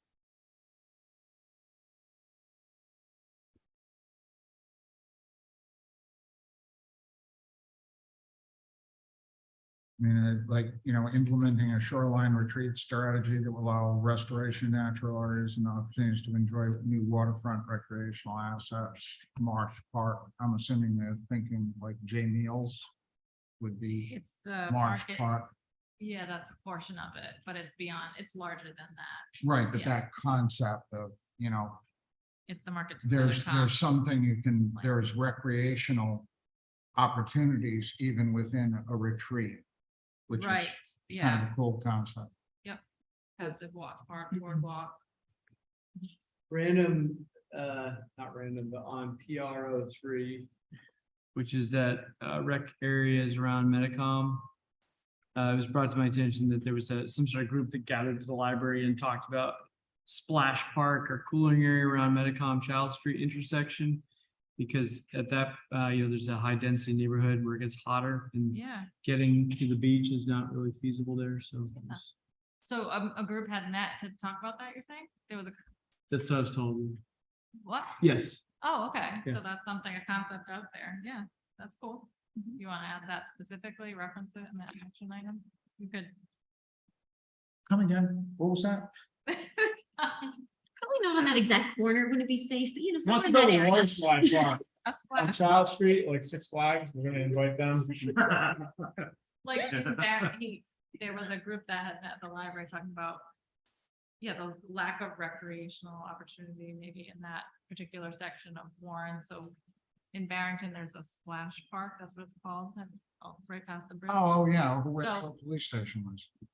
Yeah, to cool off, for the Yeah. children to cool off in that neighborhood, a little splash park as a. as Those a- type of things should be encouraged throughout the rest of the town. That's a great idea and, Great idea.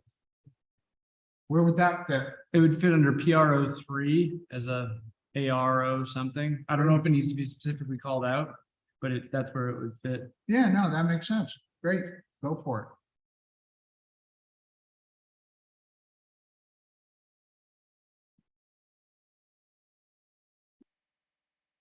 I mean, there's opportunities to do more with Jamie Park Mhm. in that area. Well, I'll say, but again, that is one of those areas that's, flood zone. Right, but we're not just gonna let it get covered with water. I think we can adapt it somehow. So having dealt with this whole recreation field issue in my neighborhood for a few years now, I think the biggest issue is that we're unable to take care of the existing recreation areas that we have. And so like one of the goals is like identifying new recreation areas. But we can't even maintain the ones that are there, like Jamil, even, the fields near the schools are in terrible shape and have drainage issues. And so there was this whole issue where the rec department decided to create a new field and essentially spent probably $100,000 to be used once. I hear what you're saying. That's not a goal, though. Is it a goal? It's just to identify new fields and things like that. And so the zoning has been changed to recreation. But I don't see anything in here where there's hardcore plans to fix the broken instead of just, Yeah, I mean, wasting I money. completely agree with you. I see. It's ARO 15. Mm-hmm. Yeah, identify potential new sites for new athletic fields. and so the overlap and overuse, there was a study done. It was probably the worst study I've ever seen. And essentially it was like, yeah, you tell a consultant what you want them to hear and they write it essentially. And so there is not an overuse, it's a maintenance and repair and investment issue. We don't have the money to invest. Well, what is AR? They are 14? abused. I mean, I coached. They're not anymore. We have 500 kids under the age of 18 in this town. They're not, Yeah, but they're used by other communities. not really anymore because they're in such disrepair, nobody even wants to use them. But what is ARO 14? Does that cover what your concern is? Establish a priority list of park and recreation facility upgrades included in the town's capital improvement program and apply for grant. Yeah, that's not the problem. I think it's identified potential sites for new athletic fields, and I also think it's it's predicated on the idea that there's overlapping and overuse of the athletic fields right now. I mean, I'd want information that provides evidence of that, Like, because that's an assumption that's being made there. it is, right? which And I that- think it's based on 10, 20 years ago when there were more children Right. and in the town and more need, but there is such a small fraction of use and it still isn't being maintained. And so the overuse aspect is not correct. So, It's just Yeah, I the think, infrastructure is bad. I And so they mean, can't even keep up with, so they're cutting a field that nobody uses while kids are playing soccer in a real field with grass this high because the town doesn't have the resources to cut both. so I and would say, maintain. first maximize existing Right, fields and because it seems like, empire building, more fields, well, do we more need? people will use it, but you can't just mow a cornfield down and call it field. Field of Dreams is not real, making a field costs millions of dollars if you want people to Well, use that it. was done, wasn't it? Yeah, it was done. It was done. Off the bike path, Mhm. where there was a potential for a farm there, and then that was turned into Yeah. a field. Yeah, so it was used once by a kid's soccer team and never looked at again. And then, Is that why that's there? yeah, Which yeah, It's it's really, just a big flat open space that nothing is happening. Right. Well, there was a Except- plan for it to be a community farm at one point, it used to be, yeah. yeah, and then Yeah, so this is the stuff that, This is the stuff that we waste money. but I don't know that it's necessarily that we don't have the resources. I don't think they're just paying attention. I mean, So maybe there they'll- is, yeah, Well, so, above, so PRO 5 talks about Because they maintain. get to the maintenance policy and action items. So I was talking about sustainable operations, maintenance, management of the recreational assets, developing a maintenance plan for town rec facilities, establishing roles and responsibilities. Yeah, well, I Um, think, probably. Field use policy. So there are some action items there to improve what you are discussing. But I'm wondering if PRO 6 is even necessary. I think some of this came out of the rec plan, right? And Yeah. then that had been developed. We pulled some language from that. Are there some rec fields that are currently vulnerable, like more wet? Like, is there better locations for existing fields? Are there issues there? yeah, I mean, the Fields ones, behind Kickapoo Middle School, like, was there not? an issue Well, like Jim recently, some Eel's Field, damage? for instance, over Jim Eel there. Park is an athletic field that is gonna go away. Right, so that's So- also, it may be, when you say identify potential sites for new athletic field, it may not necessarily be additional fields, but could potentially be replacement of fields as Well, well. maybe- In the future, if there's a better location, a better site. Possible replacement athletic fields. I mean, Or additional, I thought the. I rec mean, plan had- it does feel like there has been this kind of, if there's a spot, build another athletic field, and that doesn't necessarily make all that much sense. I mean, I know at one point there was talk about building a road across the bike path to get to the land that was donated by Brito. we built that. Well, We did build, the town did build that little bridge. No, there's another one, though. There's another piece of land that Brito had given us right on the Kickamuet, and there was talk about building a road behind the school and Mhm. building a road across there to access that as another recreational field, where in fact, it's probably better as passive recreation. It's more like in the line of the Warren Conservation Trust, that. Yeah, no, it's the same one we're talking about, because I live right there, and I can tell you it's been used once by a soccer team, and I won't eat, so to get my daughter, I can walk over the little bridge now and walk, and it is just so terribly done that I won't even walk her through it because there's craters. And so I think one team practiced on it and they said, we're not, I know for a fact, they said, we're never using this field again. It's just, because to make a nice athletic field that's safe for kids, you have to invest money Yeah. in it. I And think he's then, talking about a different, field. He's talking about, are you talking about one that's on the water? It's Oh, on the the- Calumet River. Yeah, no, there's two. oh, of the them. one on the other side of that. Yeah, Okay, yeah, okay. there's two, Yeah. because there's one on that Yeah, goes. which I don't, yeah, yeah, which has north, never been used either. Which is the one that was Mhm. established as a farm, a community farm.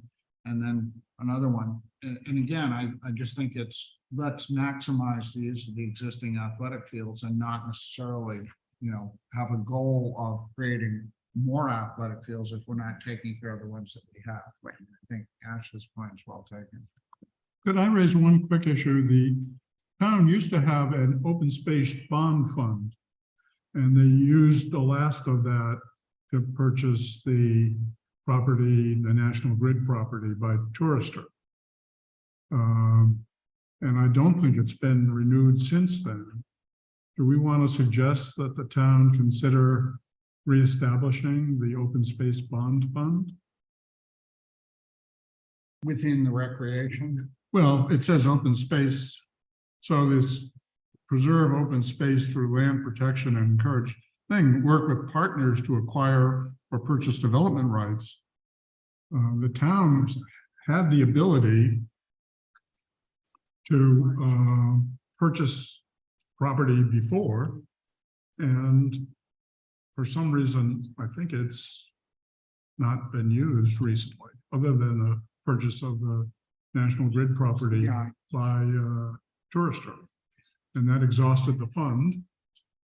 And they Okay, have well, not renewed it. two things. One is I agree. I think work with partners and reestablish the open space bond Fund, on PR 01, AR 01. And then the other issue was the AR 15, identify potential sites for new athletic fields without some kind of a caveat that if so needed after PRO 5. You know what I mean? In other words, you're saying maintain and protect these fields. So, let's do that. Let's not just have that as yet, Well, we have. Evaluate the need for. yeah, Well, about, exactly. Yeah, no, that would be better. 2018. Evaluate the need. The town did a recreation master plan, so this element is informed by that effort and that plan, and it talks about that they, in the narrative of the element, I just read the sentence here. The planning process identified the need for new and refurbished athletic fields to better support. So this is saying identify potential sites for new athletic fields, it's not even going that far to say that you're gonna actually develop them, but, I just want to be consistent, the narrative, the goals and the action items. I mean, is there true, I don't know, like the master plan said there was a need, so the planning board saying there's no need for. Well, I'm just, what where we're is that saying is, information coming they're saying avoid overlapping and overuse of athletic fields from? and invest in new and diverse opportunities for passive and active recreation. Is there, in fact, overlapping and overuse of athletic fields currently? Right. Well, that's That's- what the rec plan, Could the action That be doesn't, to revisit? So I have the Recs and Parks Master Plan. First bullet, there are insufficient playing venues to meet increased demands of the Warren community. Could an action, or maybe it's just an interim action leading to whatever we put in here, but revisit that assumption, because that's what, When was it published? 2018. I just don't see how that So holds up. the action could be revisit this thing and see if it still holds water. Right, yeah, because I honestly don't think it does. I mean, I could hear when the kids are playing baseball from my house, and so I know. And so well, overuse the that one little, baseball, your what- little league field is owned by the church, right? Is that the only? well, there's another one Little on the league field? park there too, and it's so underutilized. it's probably used by one team. Well, a lot of teams play in Bristol. but the Right, Warren and so Littleton that, plays in so that was Bristol. my thing with like this, A lot of trying to teams. create more fields, and I think it's very driven by a town council member too, and a rec director. And so it's a very small group who have driven this plan that I don't think is high priority. I think maintaining and investing money in what we already have and investing money in other things that are in this plan. Make Yeah, more I mean, I sense. think as the planning board, we need to say, evaluate it. Yeah. Mhm. I mean, they. I mean, it's 5 years you don't old. have to accept what the recreation board. It's 5 years old and it was done 2 years before COVID. So I think those assumptions should be Evaluate. reevaluated. I mean, I don't know, what you just read just doesn't comport with my own anecdotal experience. I mean, I walk by the tennis court at Burris Hill Park 4 nights a week, and maybe 1 night a week there's people playing tennis. I've had a friend of mine go to try to play tennis during the day a couple weeks ago and couldn't park in, she lives in Warren, and couldn't park in the parking lot of Burris Hill Park without paying a fee. I mean, you're a town resident. So I mean, like, all that stuff should be reevaluated, right? It was just ludicrous that you have to pay to park at Burris Hill Park when you're a resident during the day to go use the tennis court, like crazy. So, yeah, whatever that thing says, reevaluate it. That's my position. No, I mean, that's, and it's really just, it's not taking out, I mean, there's a lot of good stuff in here, but it is, it's talking about these fields and reevaluating the use. And then the assumptions made on that. And let's be honest, like, as we're retreating from areas that have maybe single family homes, we're not exactly recreating more single family homes that are conducive to families and increase the number of children within the town who would use the fields.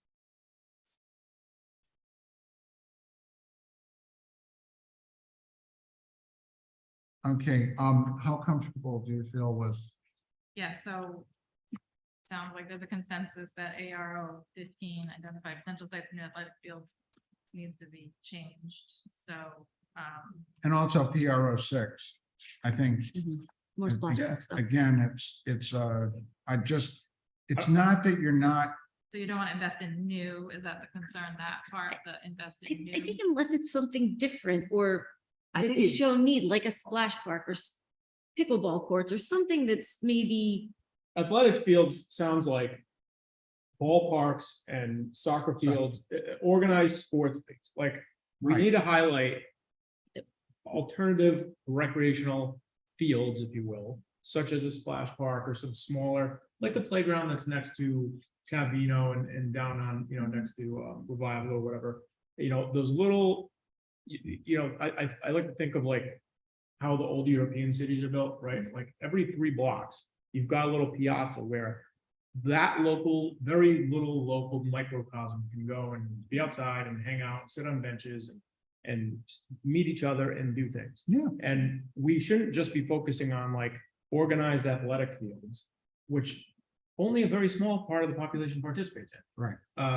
You want to be able to, if we're going to have more dense infill in the future, you want, consistent with the form-based code, people to be able to walk to their little convenience store and stop at a park thing, even if it's 300 square feet, and sit and have a coffee. well, playground. I mean, it's like, the playground equipment. You Right. could have, so I You could have a agree. dozen of I those. think this fields thing is hyper focusing on athletic fields and not enough on recreational Outdoor living. I mean, pickleball, God, I go by those tennis courts at Burris Hill Park.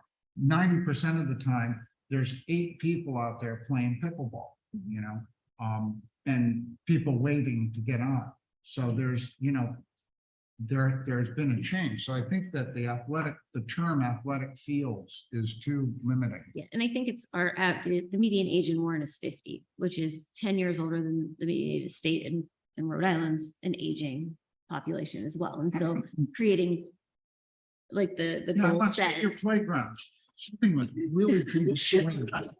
making sure that there's opportunities for people of all Really ages. big swing. I think we need a rugby field. I mean, we we also could update AR 15 to identify potential sites for new mixed urban land. Yeah, right. This language just feels kind of So- like leftover language from very traditional recreational Mhm. plans, and it doesn't feel like it incorporates how towns and cities are viewing recreation in a modern sense. So that's my. Yeah, I mean, I think it's good for what it is, but I think this is an opportunity, this PRO 6 to put in a piece about, as Brett had said, that kind of, opportunities for recreating that don't necessarily involve, a soccer ball or baseball. Right. Trails. more And I trails. think that's, Okay, I think I understand where you're Great. going with this. So we're reevaluating the master plan recommendations. That'll be language incorporated Yeah, into this. Maybe having the recreational department survey residents on their recreational needs or activities, like you're Yeah. saying, there's newer, pickleball versus tennis court. Yeah. So maybe not saying new athletic fields, but potential I'm not saying get rid of that. Right. identify new Right.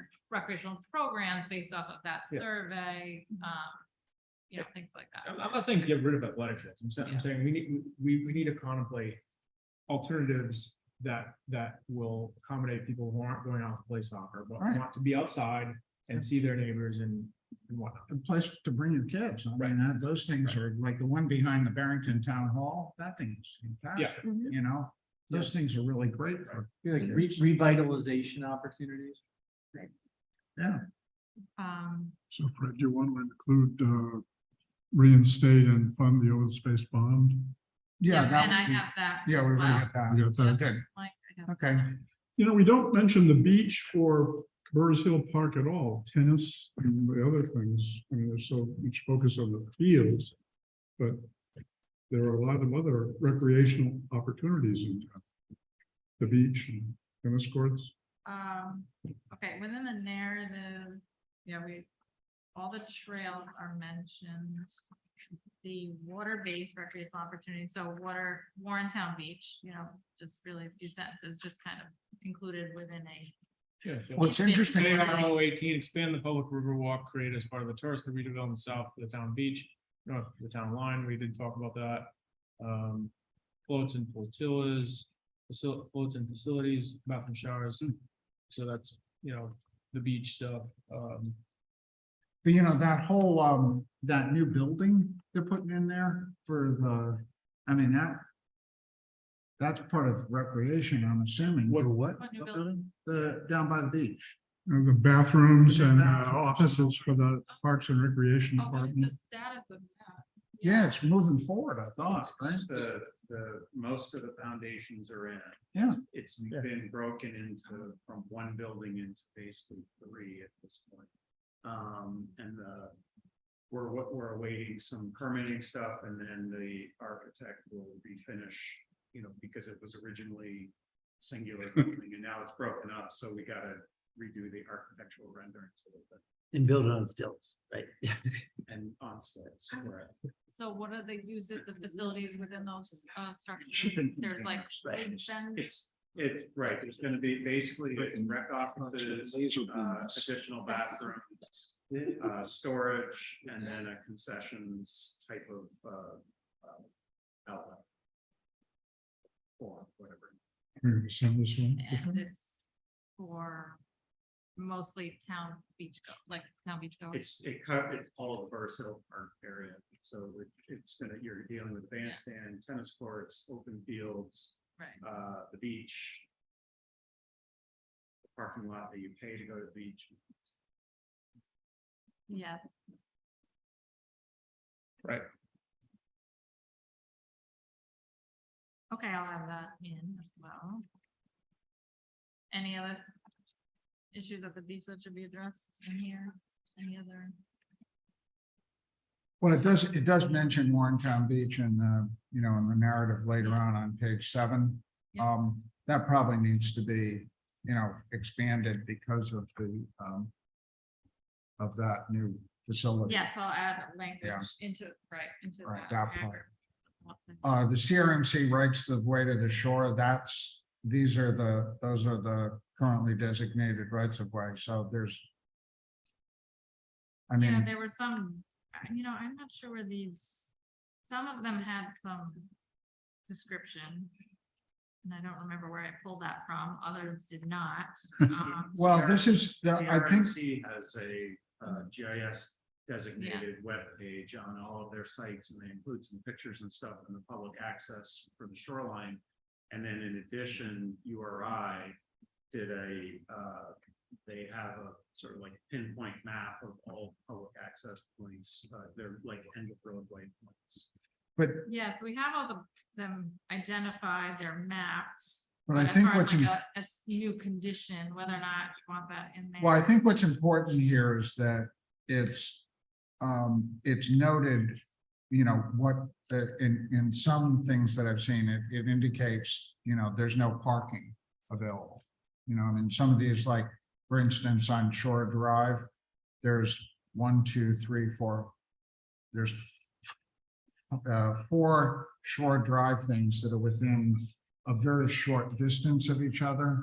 And it's a very thin street that is loaded with houses. So I think it's important, if they're going to include these, to indicate the nature of those rights of way, like that there's parking available or no parking available. You could ride a bike to these and use them, but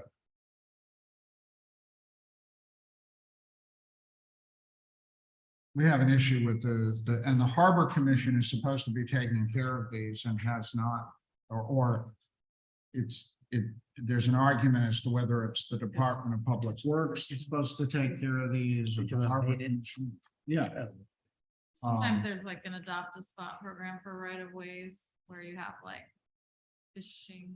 But again, associations that keep it clear. So the purpose of identifying them is not to, it's more to encourage their. Well, it's to encourage their So- use, but you don't want to just send people down there without knowing that, you're gonna There's have no place for them to park. there's or no it's- place for them it's to not- park in some of those. I mean, it's not, Is it a public road? it's a public road, but it's Tiny public so road. thin that Narrow. you can't, Yes.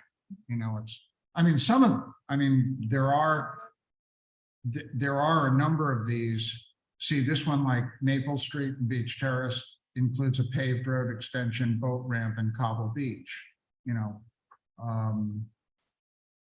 not easily accessible as the path is blocked by brush and fence. Well, I mean, that's, So up to- that's an issue that needs to be like addressed, right? yeah. So is that the current, I don't recall where that came This is from, the so- problem with most, a number of these rights of way, that they haven't been either properly marked and or maintained. So Right, I would just note that. And it's not even correct, because they say there are currently 9 CRMC dedicated, including 1 to the Warren River and 3 to the Kickamuit. There are 5 to the Kickamuit if you include the Forest Shore Drive and the Tuisset Road, so I don't know what that even means. yeah, we need to correct it, so, But let me see if I can find you. There was a fairly decent description of these things, that you were able to use them, but you couldn't. Parking was limited or something. I don't know where that Okay. was. I'm trying to see what action items related to right of ways are in here. Create a report, this is what I was gonna recommend, it's already in here, create a report that assesses conditions at public access to the shore points and makes recommendations for improvements. So, New Shore completed that recently.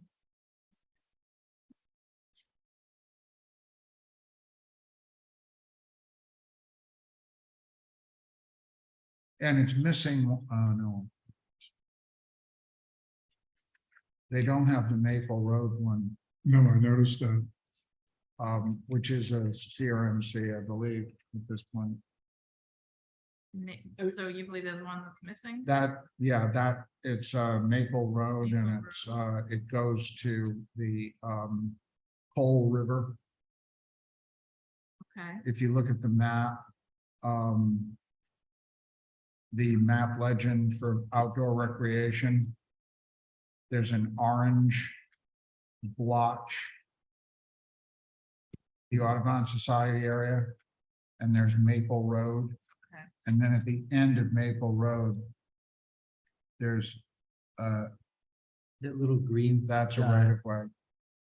Recreation, because. And that actually has a couple of parking spaces in it. That are owned by someone else, that are owned by Yeah, it's the, conservation. group. Well, interestingly enough, here it is, Tweesit Landing, so it is 20, No, that's it. It's really Maple Road. yeah, but that's, they do have it on the map. It's numbered 20. And they have town kayak racks there and everything, so it's, that one's better, like that one should be on. That one the should- map. People can go there. I would almost, Would there be anything to like, instead of having that bulleted list, having a table there? I mean, I'm looking at this CRMC and, you know, it's got means of access path to shore, so like, I don't know, just a little Yeah. table that had location, means of access, and then some sort of parking status or maybe we don't even need. to do yeah, I that, mean, but- if you're gonna put it down, if you're gonna say that this is open for recreation, you know, Yeah. like, The CMRC, the CRMC site has like pictures at every landing. It's pretty cool.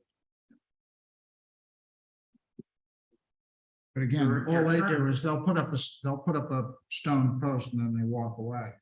You know, and then it's up to the town to,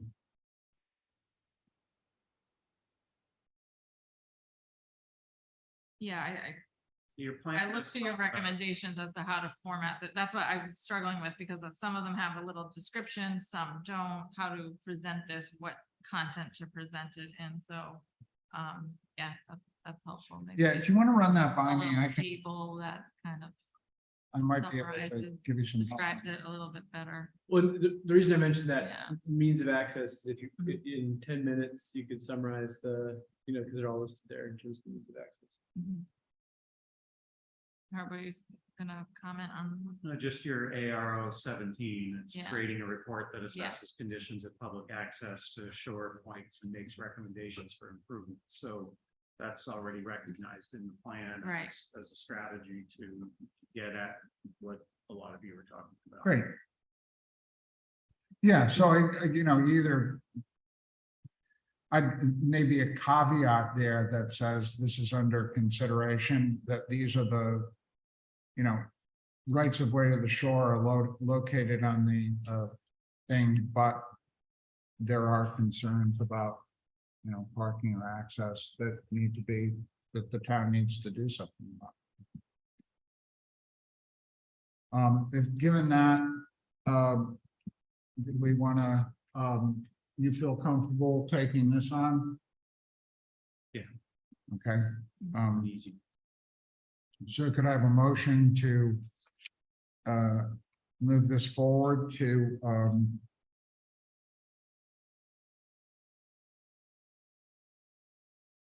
Motion. Yes, second motion. okay.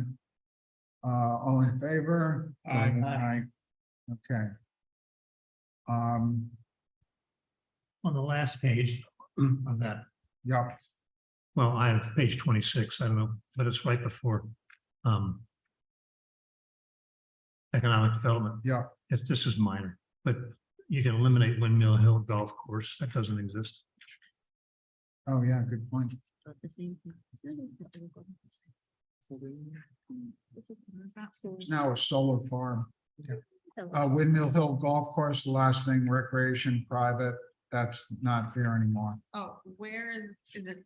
The last It's in map? that, The last page before economic development, In, the yellow columns. Right on the PDF, page 26. are we in the rec element? Mhm. Yeah, the Yeah. last page before economic development in our packet. the chart, it's the, It's That's just- page Spreadsheet. 26. well, I- It's the last item. What is the section? It Alright, was I'll the- find it. Yeah. No, Yeah, it's just it's a list. The yellow columns. I got it out. Yep, thank you. It's Okay, just a listing of Thank you. stuff, yeah. okay. Okay, economic development.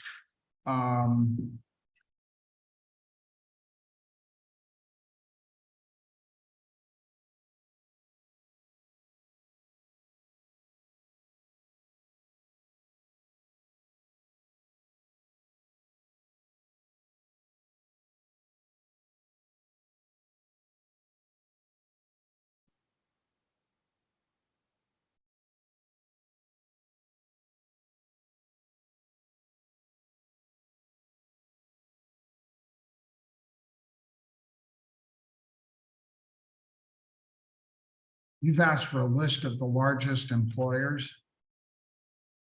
Oh, it was a thought, for content, but not required. So economic development, we talked in a couple meetings back.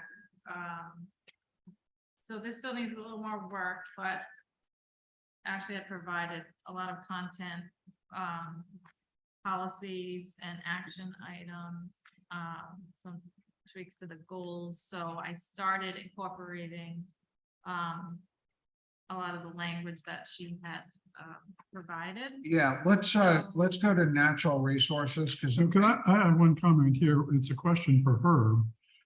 As I understand it, the new law requires that if we're going to have things that have special use permits, we have to have separate standards for each use. Is that correct? Yes. Yes, So do we want to essentially review all of the zoning characteristics so that we have more permitted uses and fewer special uses that require individual standards? That's part that's of an approach. the Yeah. drafting of Yeah. the new regulations that, you know, I've got to at least get something on paper for him to review and give comment on, and then ultimately to you folks to agree with change or other, you know, or otherwise say, what are you doing? Or So will you change the use category so there are fewer special uses? I'm not there yet. okay, Thank if you. that one's not right yet. Economic development, natural resources. You feel like that's right?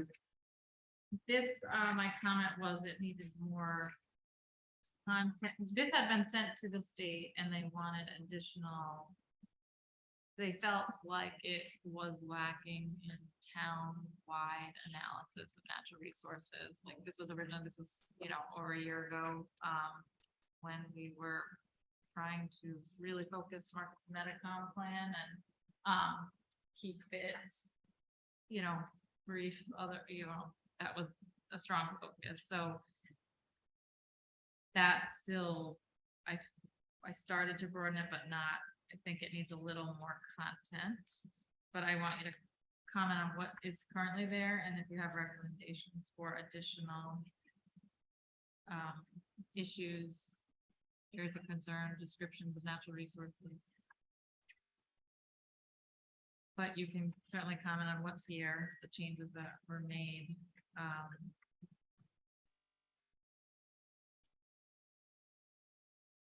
A lot of mapping in this section, a lot of it's inventory, but Yeah, I mean, the mapping. protecting, preserving, and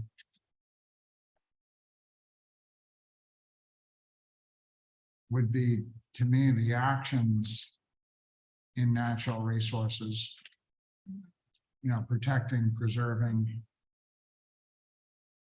Can I get a clarifier? So the feedback from the state was that in relation to they wanted more meat in terms of the goals, policies, and the implementation actions, or they wanted more No. body Yeah. of verbiage in pages 3 and on? More, it was more townwide. They didn't specifically say what section as far as policies. I mean, wouldn't be goals because those are broad.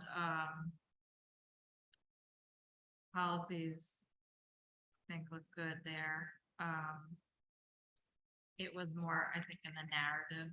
So they felt that it was a hyper focus on market to Medicom. Yeah, as you can see in the narrative, we have a market to Medicom section, you know, there's an introduction that I just added, the inventory really directs people to the mapping. Couldn't we draw from the land use in terms of the natural resources, you know, in terms of retreat strategies? You know, protecting and preserving existing salt marshes, expanding those in light of retreat. It doesn't actually just need to be that we're gonna inventory assets. Add that to 5. You know, I mean, agriculture and, you know, Yeah, protecting, agricultural soils. I mean, protecting the agricultural lands, you know, the town has purchased the development rights, you know, using other money for a number of the farms, you know, the Key Farm, the Manchester Farm. I think that kind of, you know, past action and the intent to do that moving forward, I think that speaks to Mike's open space bond issue. I mean, you know, if we truly are interested in protecting and preserving something, we've got to have the money to do it. And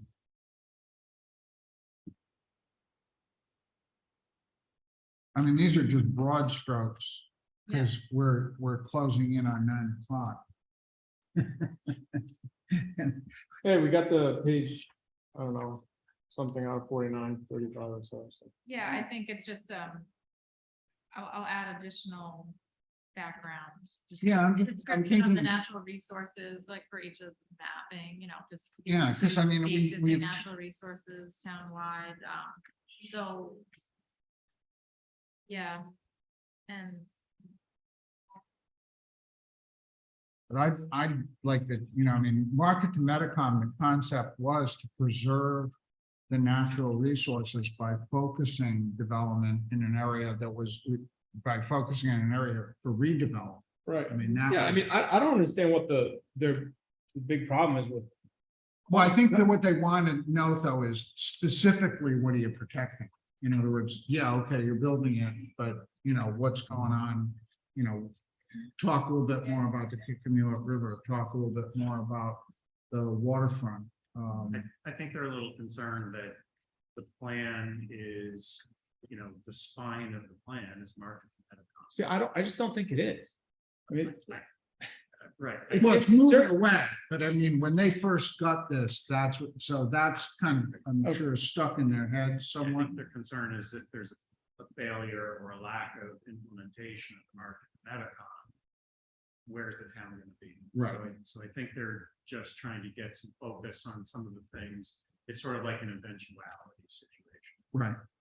Some of the things that you've brought up about like Twisted, is this an area that we could leverage to better conserve that area and think about goals for that?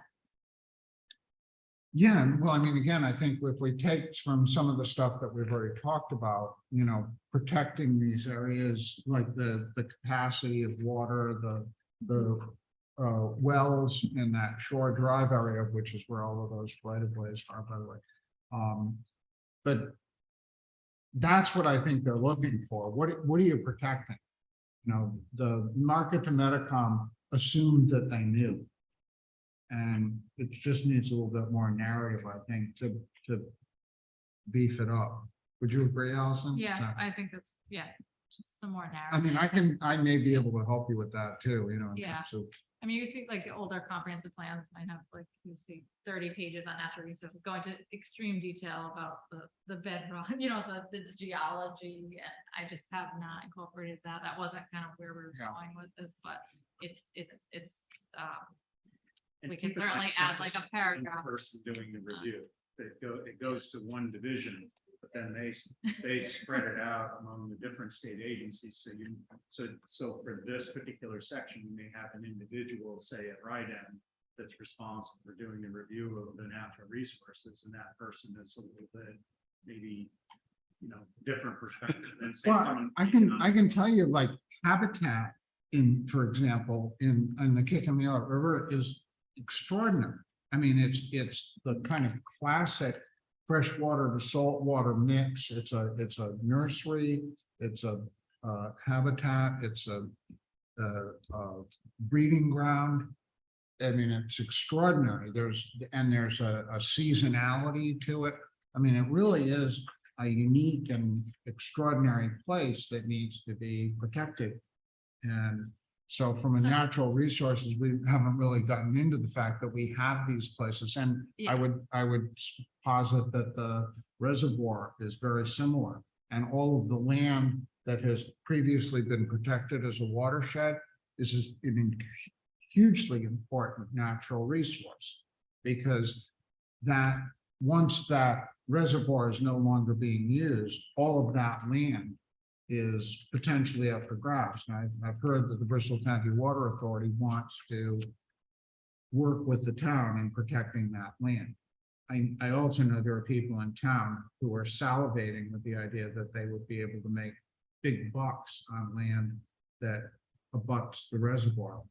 You know, that watershed land, it would become very valuable. So, I mean, I think those two areas. I Yeah, know if you are- could provide some content or direct me to maybe local kind of experts that might have a little background. Or even just- Conservation Commission should be involved in this. I don't know. Well, just for like I know for New Shore, we had the Nature Conservancy owns a lot of property there. Having some of that work there, provide details on, 'cause I'm not an expert in, like the species and Yeah. so able to provide me a few, couple pages that might, that provided that detail and For sure. expertise. So I think I'll look around and see, what might exist out there that describes like. Yeah, I would ask, and Specifics if anybody locally. knows anybody else who, that kind of stuff, I think, is most people in town don't even know about, it's like, Yeah. Residual question I have, something Ashley just said, just sparked in my mind. So we've got the element that is entitled, services and facilities element. But anyway, what I'm wondering is the whole Kickamuit, not the Kickamuit, the Tuisset water thing, is that not a natural resource that needs to be protected because it's not part of town water? And it's, when I read through the natural resources section, and it talks about protecting water quality and those sort of things, but I don't know, where is the Tuisset water thing kind of handled? yeah, no, I think that could go in there too. It's groundwater protection, Yeah. that feeds the wells, not just in Tuisset, but in any area that's serviced by a well. Well, You have to protect the groundwater. And so as a consequence, you have to protect the area around those houses that are drawing from wells. I mean, I don't know if there's a politically correct way of saying it, but that protection of the natural resource of the limited water in Tuisset, and you don't want to kill the golden goose based on the tax revenue that comes from that area of town. Is that Well, there's that, but I mean, as I said, I think it's also true of other parts of town. The whole Serpentine Road area is all wells, as I believe, and not serviced by the Bristol County Water Authority, and septic systems. So. Yeah, I mean, the drinking water is a natural resource. So the protection of drinking water and wells that depend on groundwater. That could avoid being too hyper-focused on the tax revenue. To us, I mean, that's true, but I think from a natural resources standpoint, it's like protecting the drinking water for, large groups of people. Right, just like over tapping the aquifer adversely affects the drinking water. And what you do on the land surrounding it, I mean, it's like the watershed to a reservoir, you protect all that land. if you've got wells, you have to protect all the land that's above those wells, so that's definitely another element. The what? Natural Resources Management Plan, do not have one, NRAP. Oh, I can't imagine we did. I think if we did, we did. I mean, it's a good question, you know, but I don't know who would be responsible for that. No, well, I think maybe that's what could go in there. We need a natural resources management plan. Like that would be an implementation action is. Establishing a natural resources Establishing it. management plan, absolutely. Yeah, everything matters, part, stuff here. Yeah. But forestry, everything.